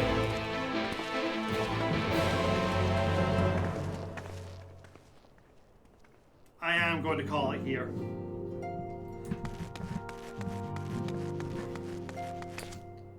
Well, next week, on Monday, find out what is happening at this meeting at the towers. Sorry, I kind of skipped over a really good end point, but I might be DMing tomorrow, so I kind of need the energy.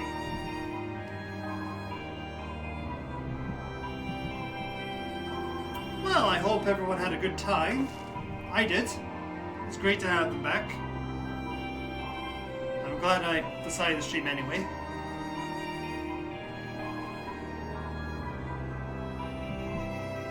Next time, yeah, we're going to go to a meeting. Isn't that swell?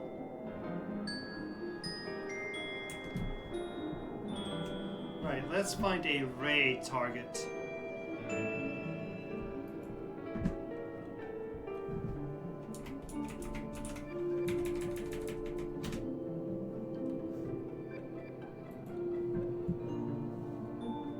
Oh, looks like my stage just started, so we can go over that way.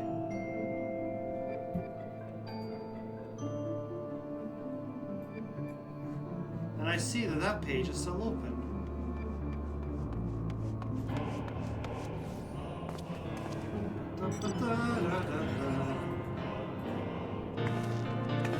Thank you, Mactai.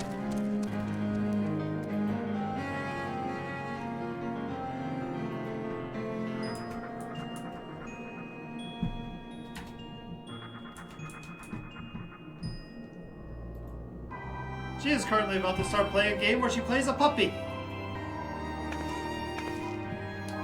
So yeah, we'll go have a good time over there.